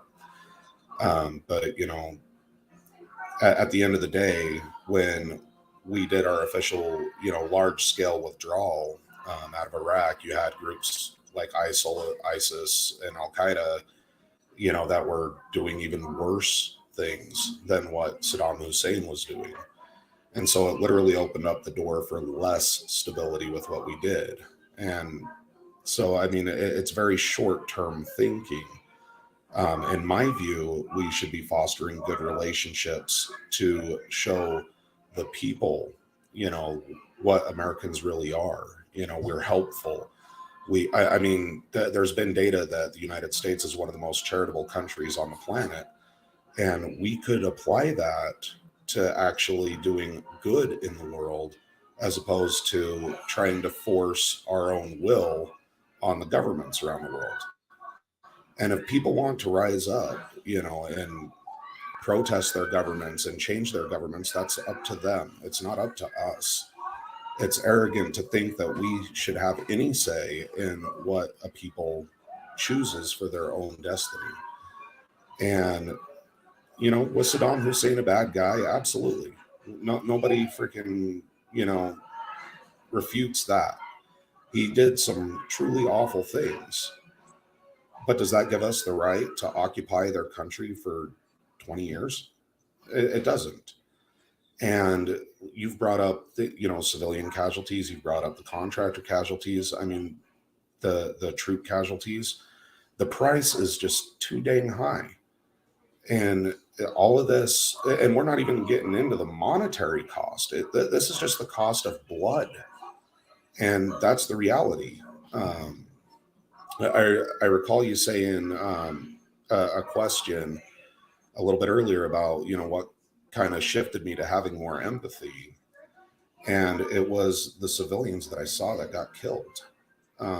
You know, you'd go and you'd have to search for intelligence after fights, you know, looking through pockets and things like that. And you'd see the pictures of a dad with his kids. You'd see the marriage photos. You'd see the humanity in the individuals that you were fighting and those that were also killed in the crossfire. You would see little kids killed. You would, you know, I remember one incident like it was yesterday where we came across a guy that was executed, you know, by the insurgency, and he was executed simply because we were there and he had given like some water or something, sold some food or something to some U.S. troops. And so the insurgency there had assigned guilt to him and executed him. And that young man, I mean, he had to have been maybe 17, 18, 19 years old, somewhere in that range. And he was shot simply because he was a human being and gave somebody, you know, some food. And I mean, the note pinned on his chest even spelled it all out. And, you know, you see those things and you see them almost daily. You know, when I was there, it was pretty much at the height of the insurgency fighting, 2004 and 2005. Those were the really big years where the most U.S. casualties happened. And, you know, we would see innocent people killed all the time. I remember, you know, we did our best to try to help get, you know, civilian casualties and, you know, those who were killed over to the hospital so that we could at least get them to the morgue and things where they could get their bodies identified so that their families were aware. And I've worked in a hospital, okay, as a civilian, and I had the keys to the morgue when I worked as a civilian security officer at the hospital. And we'd usually at most have one or two bodies that were in there at a time waiting for, you know, the mortuary to come and pick them up and stuff like that. This morgue, I can't remember the name of the hospital to save my life, but it was just north of Fallujah. They literally had from floor to ceiling bodies in this morgue. And, and it's not like the same bodies were always there, when we went and did, to help put these civilians that were killed, to get them identified and stuff. You're talking 30, 40 bodies every time we went that we'd see. And so I mean, those are dads, those are moms, those are, sons, daughters, cousins, friends, and they're no different than you or I. I mean, when we were doing some of our stuff, trying to be friendly with the population, you get to know a lot of the families, and they were no different than any other family. They love each other, they spend time together. I mean, there was kids playing on old PlayStations. There's, just you see the humanity for what it is, and you realize that you are not really supporting that humanity. And every day, it just chips away at you, and it goes away from where you think you're doing something noble to where you're just trying to survive to get home. And that's really it. I mean, we had dozens wounded. We had 23 guys total that were killed. So it keeps adding up and adding up and adding up, and you're just waiting for the bullet that has your name on it. And so you're just trying to do what you can to come home. And then you have to grapple when you do get home. Do you continue to justify it? For about a year after I got out off of active duty, I tried to, rationalize. I tried to come up with, that it was a good thing to do, that the actions that I took somehow benefited. But it just comes to a point where you either have to admit or not. And honestly, I think that a big part of the reason why there's such a high suicide rate is because people are grappling with that situation. I was actually almost one of those statistics. Back in 2009, I still hadn't really reached out to the VA for help. I was trying to do I'm a tough Marine. I'm a man. I don't need anybody's help. And I was starting to go through a difficult time. And one of the things when it comes to any kind of trauma is when you add additional stressors, it's harder to keep those memories and things at bay. And so you can't just, suck it up and keep moving on when those additional stressors happen. And so I started having things like flashbacks. I started, having extreme nightmares. I was having panic attacks, all this kind of stuff. I was reliving some of the experiences that I had when I was over there, and it became too much for me. And in October of 2009, I did make an attempt on my life. And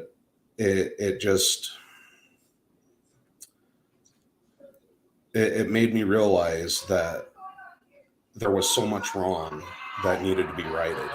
And I mean, thank God I survived. I now had a couple more kids since that time, got remarried, things of that nature. I've got to experience some wonderful, things in life.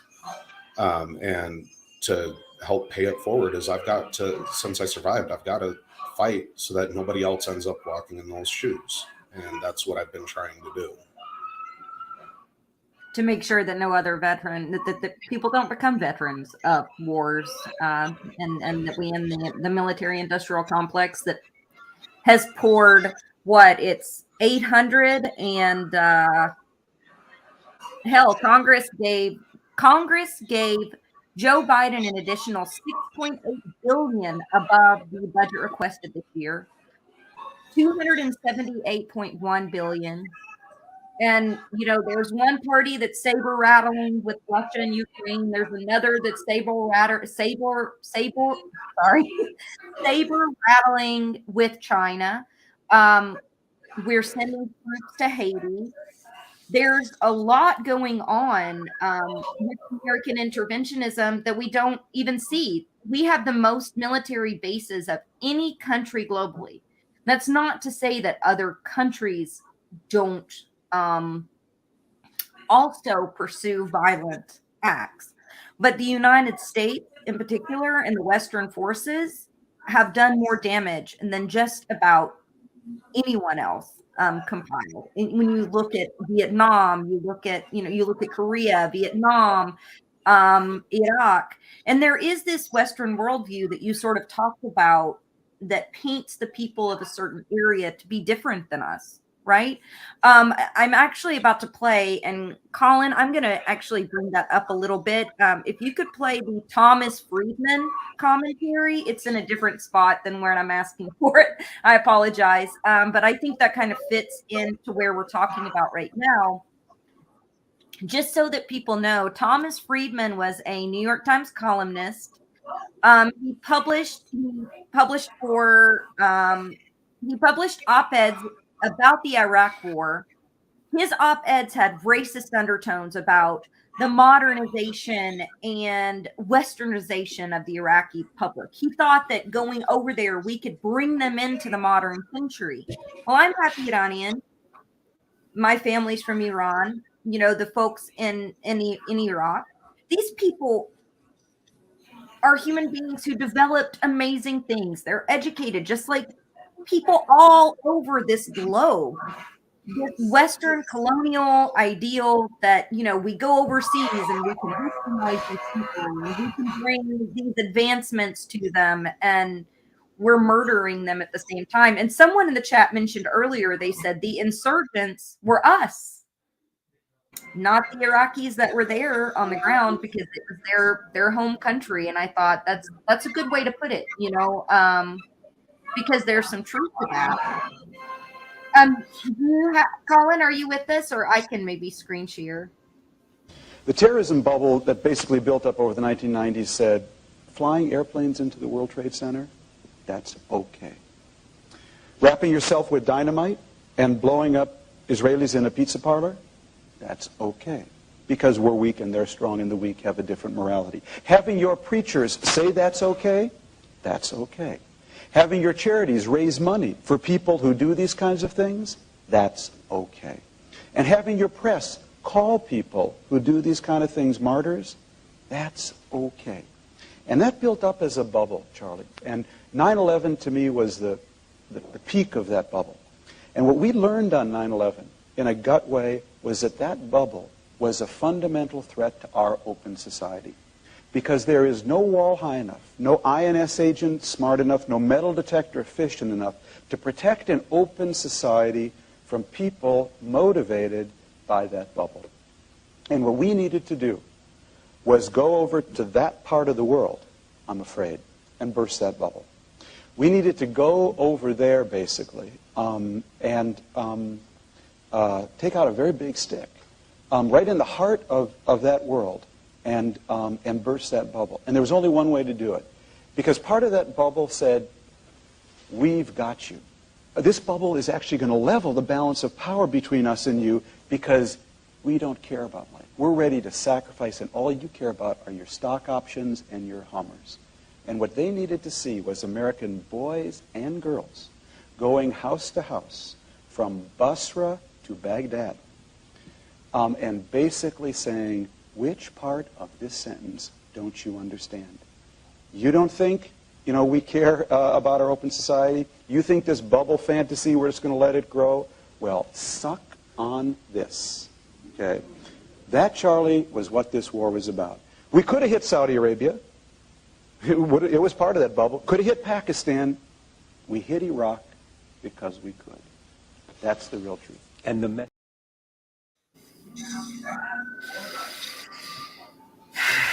we hit Iraq because we could. Because they were, you know, weak in his view, and they needed to be Americanized. But one thing that I didn't really hear from him, which is a big part of the reason that we went to Iraq in the first place, was because it was for oil. It was for petrol. It was for oil. That was one of the major motivations.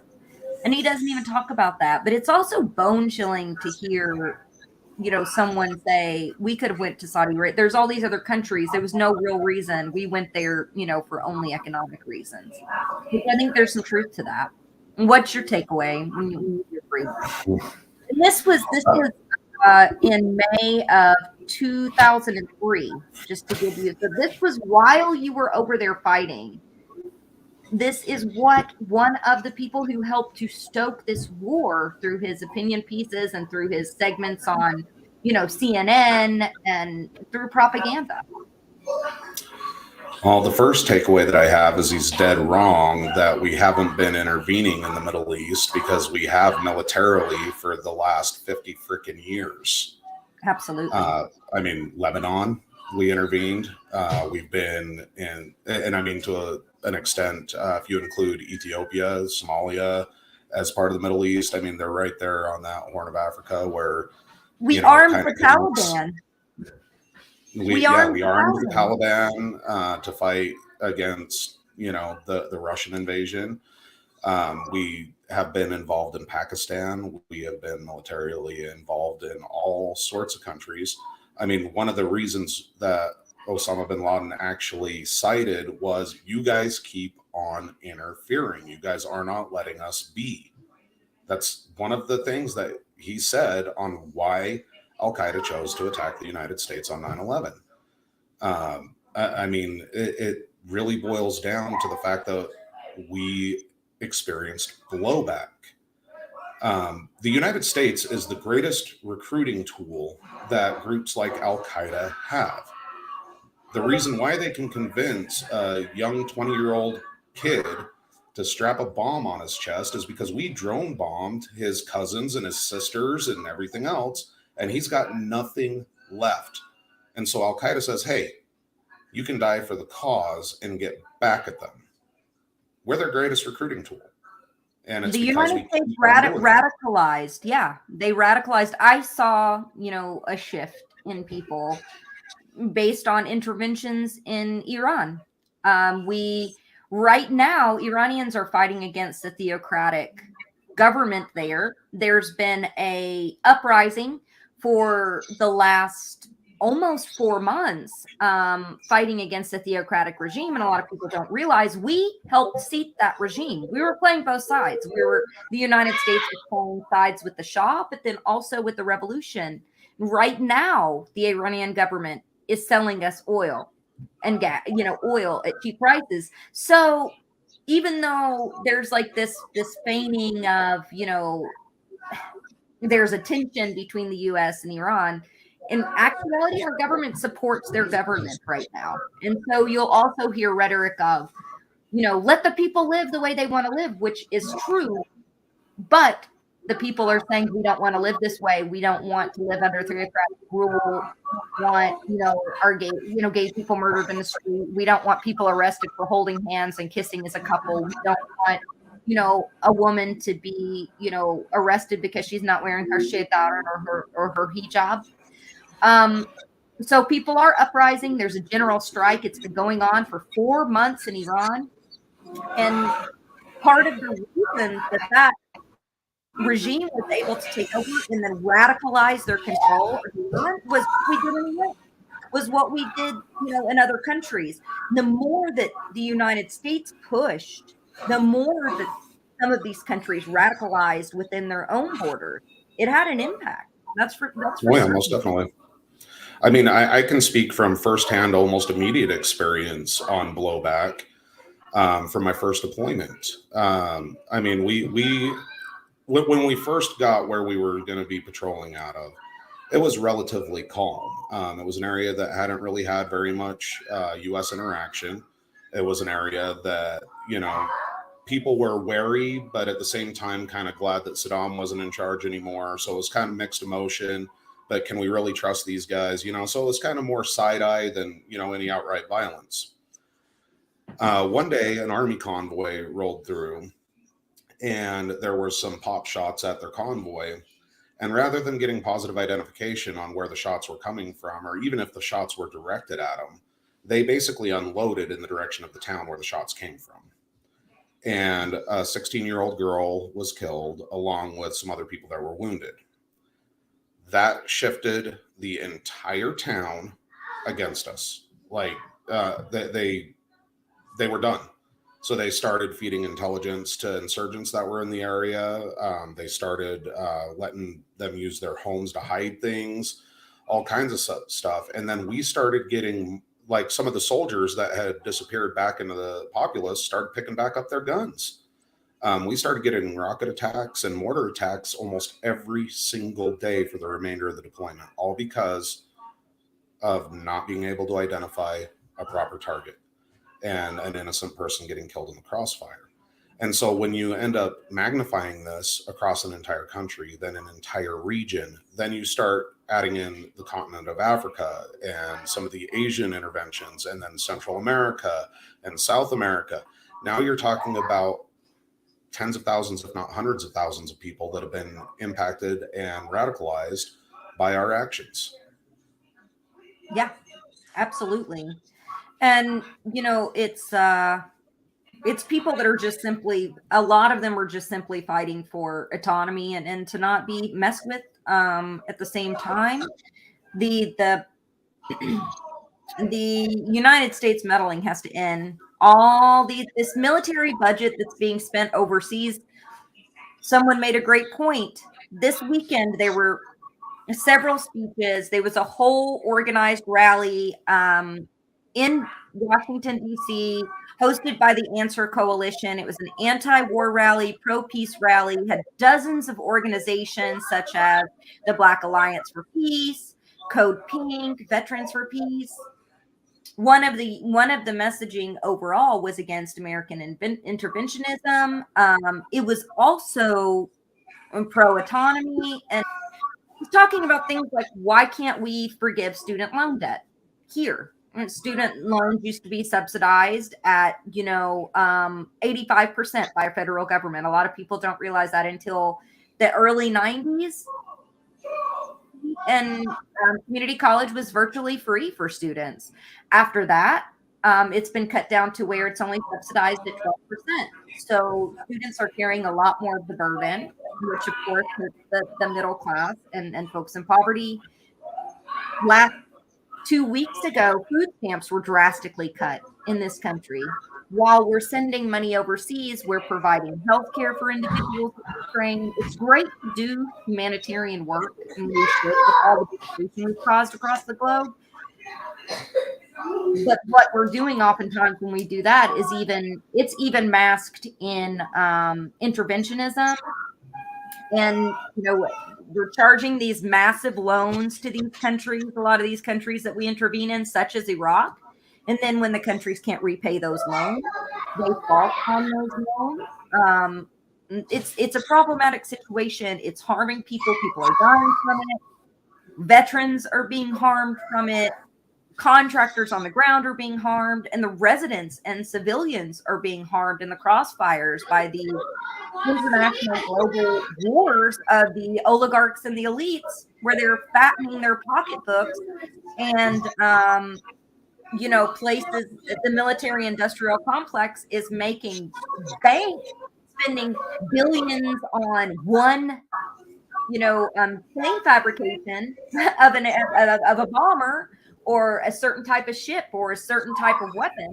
Yet you've got someone like Norfolk who makes trillions of dollars a year, and then you've got people in these countries that they're ravaging, starving. I did want to play really quick from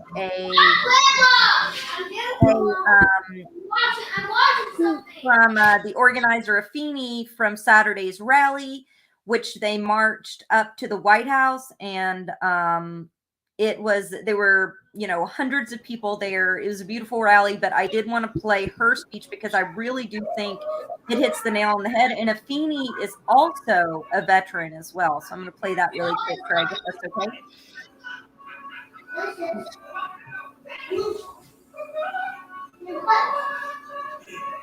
Stop!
man, Afeni. She laid into it. Any thoughts on what she had to say? I think that she always puts it out there pretty accurately. Oh, you're muted right now. Let's see. Sorry, I did that. my kids were being a little bit rambunctious, so I made sure that it wasn't going to get picked up or anything like that. That's the joy of parenthood. You know, the only thing that I really would say is, you know, for everything that's really spent on, you know, things like the military, especially with the adventurism, is we do end up letting a lot of things slip through the cracks. And one of the things that actually would make a lot of difference, and it's something that's not necessarily talked in a whole lot when it comes to being tied into anti-war. I mean, some activists do, but one of the best ways to actually prevent war is to actually give people the opportunity to not have any other option but to go.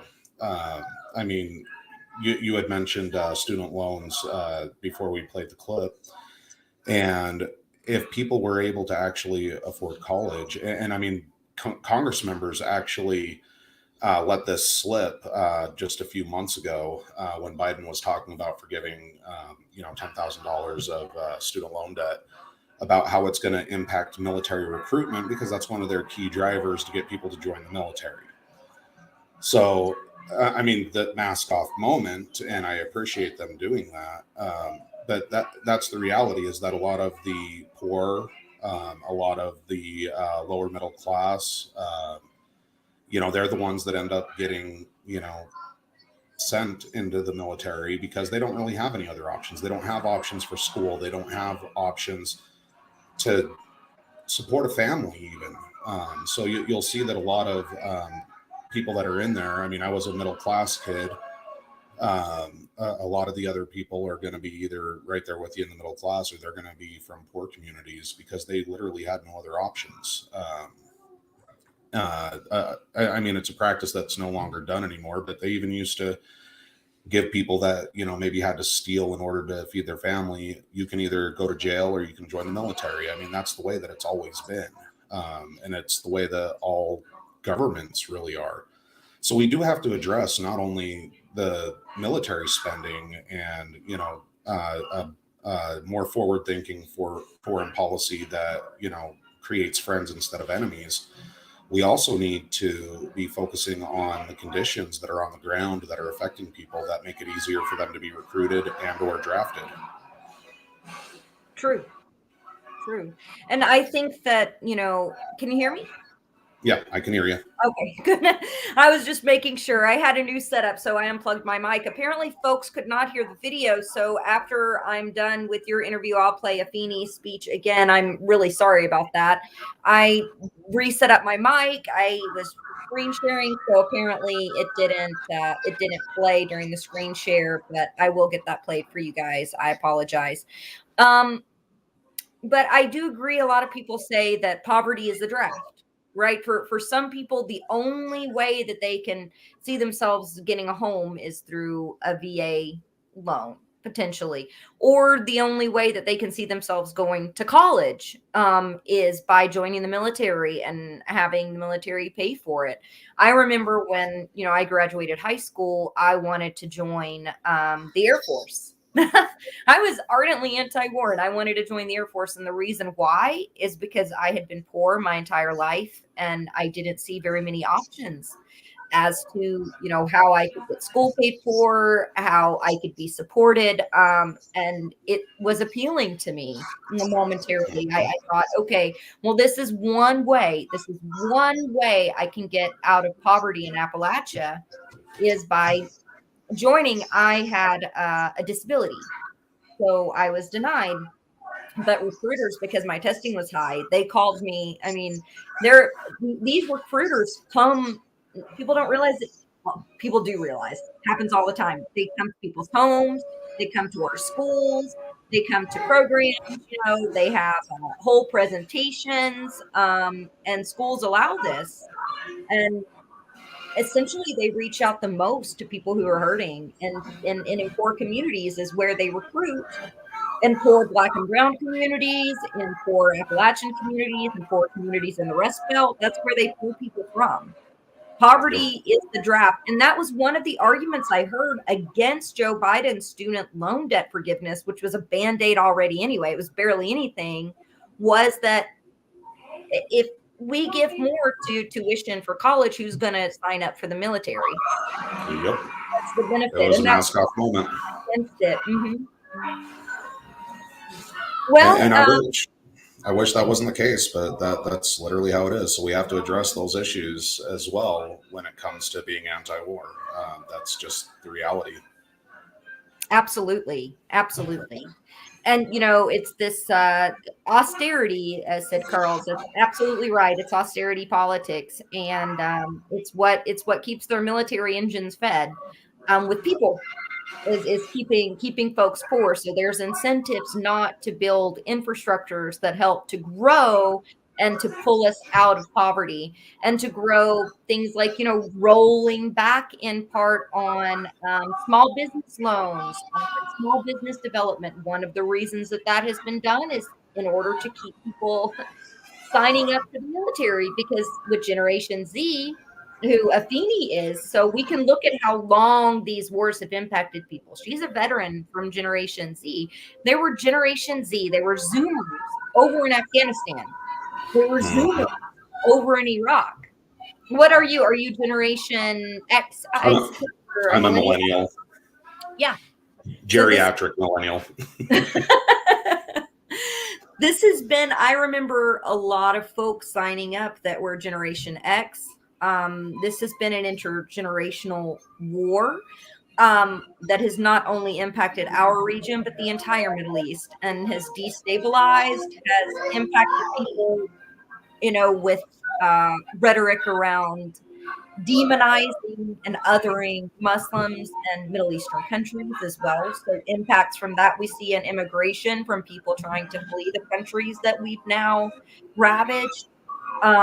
We see a lot of that in European countries as well. So it's not just the United States. The entire Western Bloc has saber rattled with these wars, but we're absolutely the main we propagate this landscape the most out of any other country. Hopefully there's a lot of lessons that have come from this 20-year war, but there's zero accountability yet. Zero accountability of Biden, of other individuals, Obama, Biden, Bush, Dick Cheney. Still, some folks look at these individuals as heroes, and essentially they're war criminals at this point. And nothing's been done to hold them accountable. Tomorrow, we're looking at potentially Trump being arrested for things he's done. He's a criminal as well, but no indictments. The UN in 2004, a statement from the UN is written saying that this war broke the UN's charter and was an illegal war.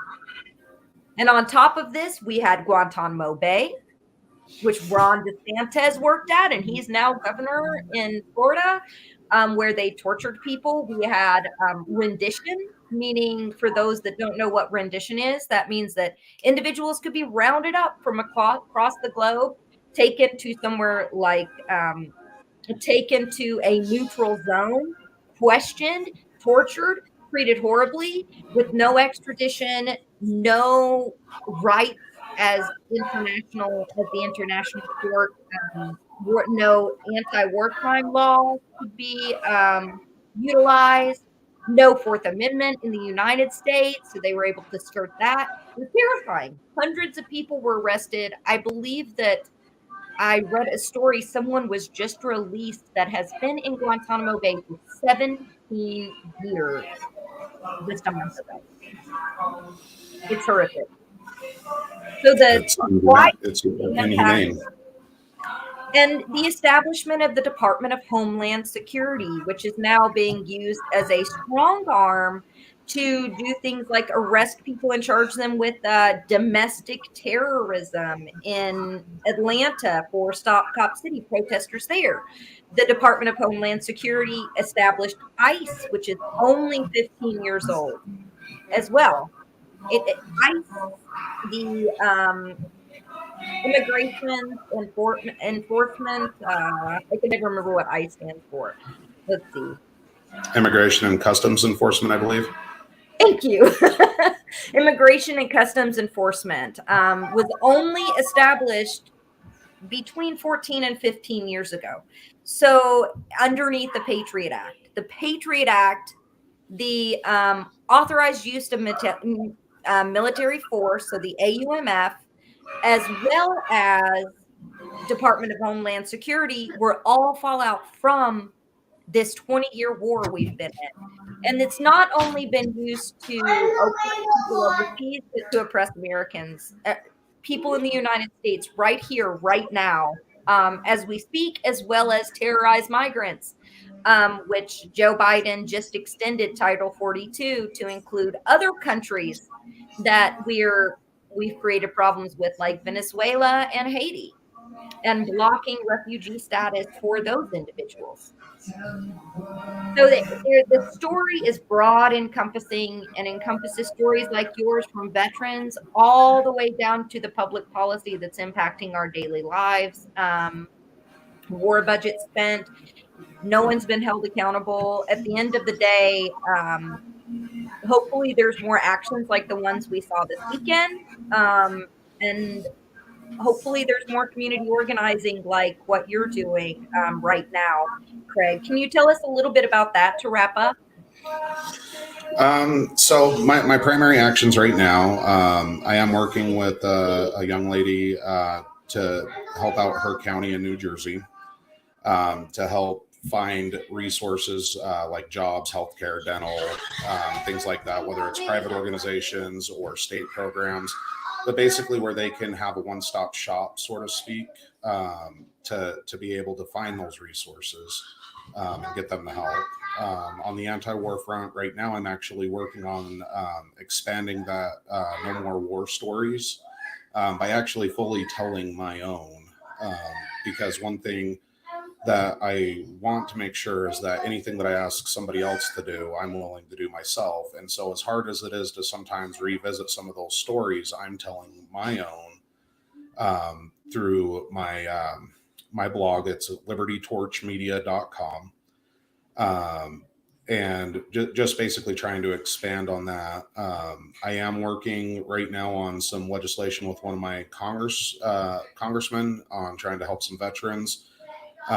One of them being a streamlining process from the military medical records to the VA, where instead of it being where you basically are handed a physical copy and then it gets sent to some warehouse until you decide to file your claim, where it's electronically done, and it's the day that you go see a doctor or a corpsman for any medical issue, the minute they hit save on the computer, it automatically updates in the VA system, because the reality is that every single person who serves is eventually going to be a veteran.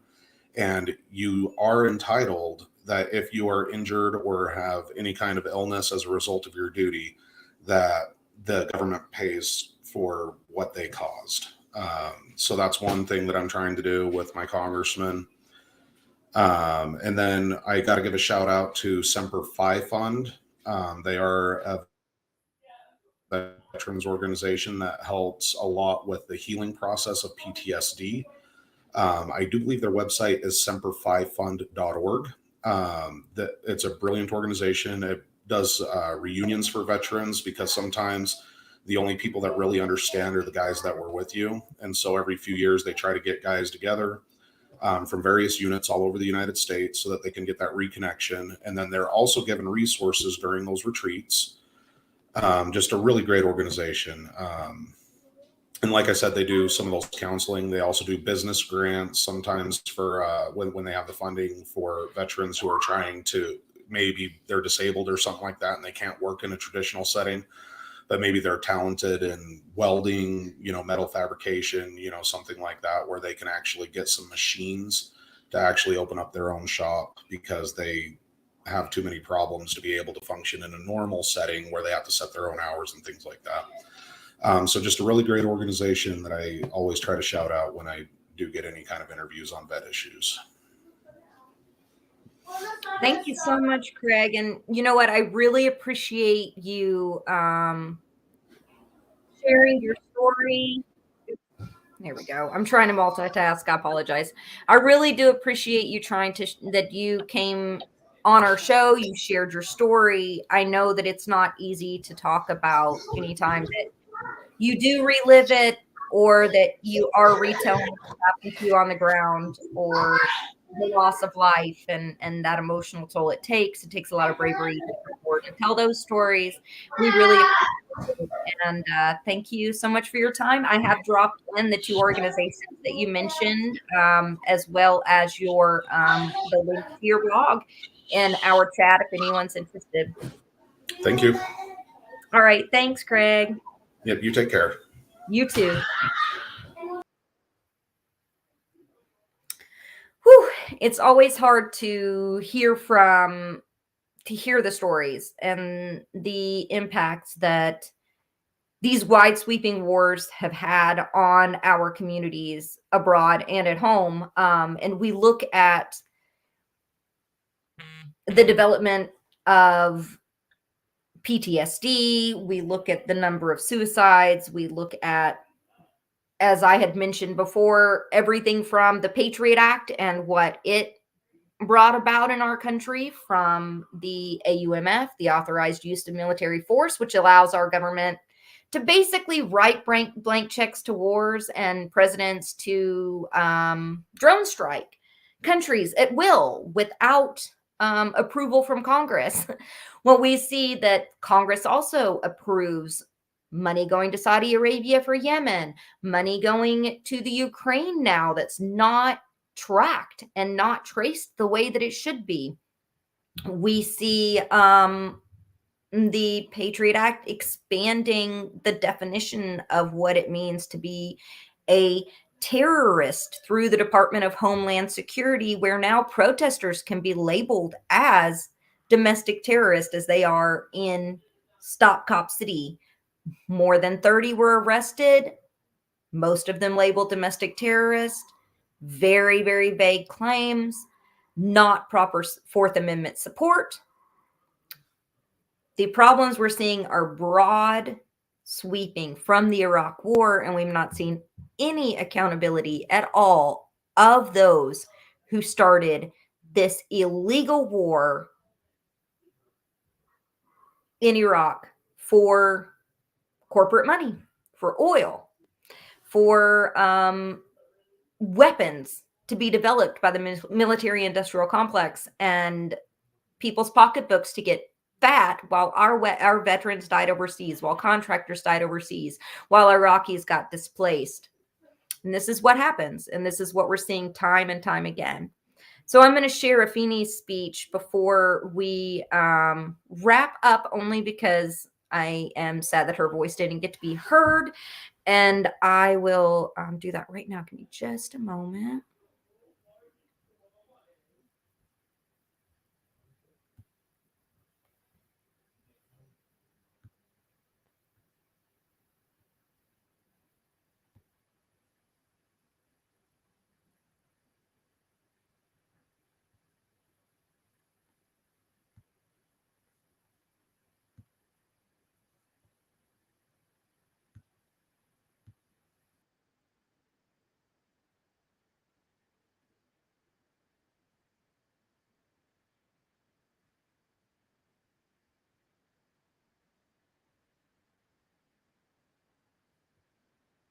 Army veteran. We are here to demand peace in Ukraine and to the end and an end to the toxic militarism that is destroying people's lives and our planet. America is a country where 1 in 5 children under the age of 5 are insecure, and they are cutting food stamps because we can't afford it. Yet, on March 9th, 2023, the Biden administration proposed a fiscal year 2024 budget that asked Congress to give the military industrial complex $842 billion. They sell us a false dream that they are protecting women in other countries, while the bodily autonomy of women in this country is being stripped from us. They say that one of the reasons why we have to beat Russia, why we have to unseat Vladimir Putin, is to protect trans and queer people in Russia. And there are over 350 bills criminalizing trans youth and trans people across this goddamn country. The U.S. is the world's largest polluter, partly because our military and Biden just approved the Willow Project. The International Criminal Court has issued an arrest warrant for Vladimir Putin. And fine, I'm not here to defend his actions, but I want to ask, when is the ICC coming to pick up George W. Bush? When the hell they gonna come get Dick Cheney? Hillary Clinton, Henry Kissinger old ass, and they can go ahead and send a warrant down the hell to get Colin Powell too. Last time I checked, there are American politicians with over 1 million Iraqis' blood on their hands right now. We spent $300 million per day, every day, for 20 years in Afghanistan, just to leave them in ruin and starve their people through unjust sanctions. Unsuccessful war after unsuccessful war, Vietnam, Iraq, Afghanistan. We're funding a dirty war in Yemen, dropping bombs in Somalia. We dropped bombs the same day Russia invaded Ukraine. We were bombing Somalia, and the news said nothing about it. We have been escalating tensions with countries like Iran and China for simply trying to while trying to continue our armed stranglehold on the international economy. Let's be clear. NATO pushed the United States and NATO pushed by the United States instigated and continue to fan the flames of warfare in Ukraine. Adam Schiff said himself on the House floor that we fight Russia over there, so we don't have to fight them over here. From pledging endless support and lethal aid to Ukraine to blowing up the Nord Stream pipelines, dumping millions of oils and gas into our oceans, we have been backing this war and fueling the flames of violence this whole time. War is causing irreparable harm to our planet, and it is a bipartisan effort to back this destruction.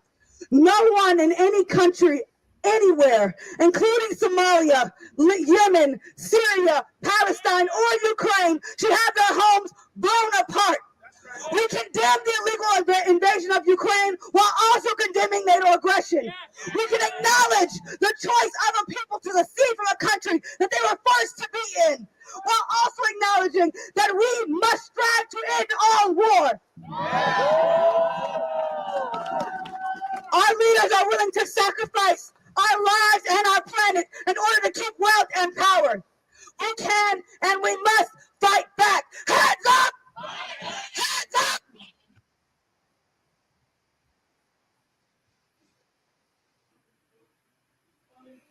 All right, that was a veteran's voice at the Answer Coalition rally this weekend in Washington, D.C., where hundreds of individuals marched across D.C. in order to stand up against the war. It was also scheduled for the 20-year anniversary of the Iraq War. So what we are looking at, as I had said, is a lack of accountability. We're looking at people harmed. We're looking at hundreds of billions of dollars into the trillions of dollars, not to mention the trillions of dollars that have been lost by the Pentagon in the last decade, which is still unaccounted for. The impacts of the Iraq War are wide-arching, and it has a legacy that's still impacting us today. And our representatives, both Republicans and Democrats, Republican and Democratic presidents, have perpetuated it. It may have started with Bush and Cheney, but it continued with Joe Biden and Obama. It continued with Donald Trump. It is now continuing with Joe Biden. Make no mistake, Joe Biden did remove U.S. soldiers from Iraq, but we're still there. And the impacts have not been healed. And we have not paid for the damage that has been done. And he's expanding Title 42 and blocking individuals from countries that we're meddling in right now, such as Venezuela and Haiti. Still continuing to drop bombs. Biden has still drone striked other countries, such as Syria, as Afeni mentioned in her speech. Still giving hundreds of millions of dollars to Ukraine to fight a proxy war that is not being traced, that is not being tracked. These weapons are not being tracked. And yet at the same time, threatening to cut Social Security, cutting aid for cutting food stamps, cutting programs for childcare, refusing to pay for community colleges, and refusing to pay for healthcare after a pandemic, a global pandemic. Hundreds of thousands, millions of us still lack adequate, any kind of healthcare at all. Millions lack adequate healthcare. Nothing's being done about that. Yet we're still fomenting different kinds of war every few years. And that's where we're at right now. I wanted to say that we will be doing more coverage on East Palestine coming up this week. We have a lot of content rolling out from Lewis from his trip. He was in East Palestine, Ohio, all week last week almost. So he landed on Monday. He didn't leave till Friday. Spoke with dozens of residents, spoke with residents in Pennsylvania as well and surrounding areas. So not just East Palestine, but how is it impacting areas that are nearby? He spoke to scientists. He has been uncovering what the mainstream media isn't covering or what is being covered up. We have found issues with testing. We have found individuals that are still sick, individuals that are still unsure of what's going to happen with their homes, that are still not getting help from Norfolk Southern. Pennsylvania, we have leaders in Pennsylvania saying that the state has been completely abandoned. So Lewis will be giving us updates on that. Please subscribe to our Substack, StatusCoup.substack.com. You can get updates there when they're not rolling out as quickly on YouTube. So you can find us there. You can also join us to help pay for these on-the-ground trips. Status Coup does not take any corporate money.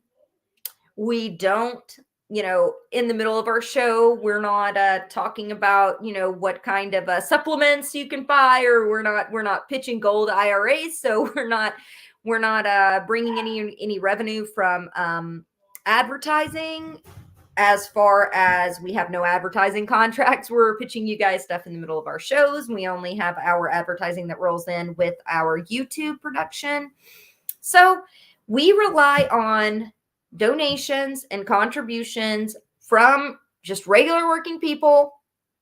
We're a citizens-led, independent, on-the-ground outlet that focuses on the ground media, that focuses on investigative stories like we're doing in East Palestine and others, that focuses on handing the microphone to those impacted communities so that they can also be a voice for themselves.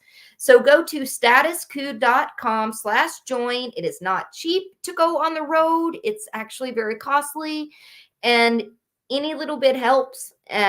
Memberships start at $5 a month. So it's about the cost of a cup of, not so great coffee at Starbucks.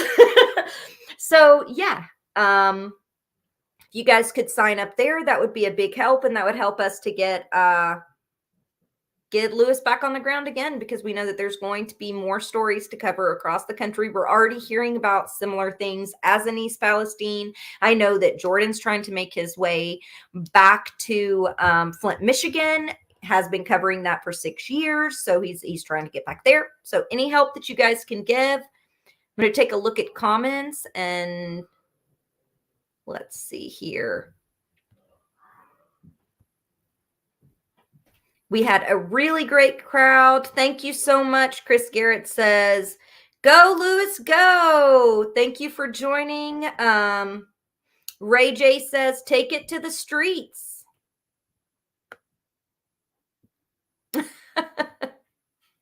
Love the Outdoors says, don't go to Starbucks. Support your local coffee shops. Let's see here. Thank you so much for joining. PBP, Holly Horn, Icy Down, Karis, Live the Dream, David Boucher, Aggressive Progressive, Travers Wolf, Babu, Andrew Gaelic, Teresa.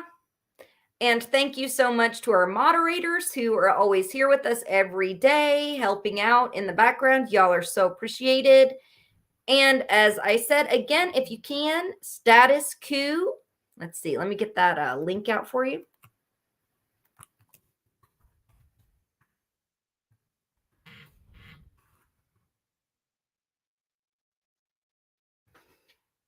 StatusCoup.substack.com. Colin's walking the dog, so I'm on double duty right now. And we also have Status Coup join. And I'll post those in the link for you.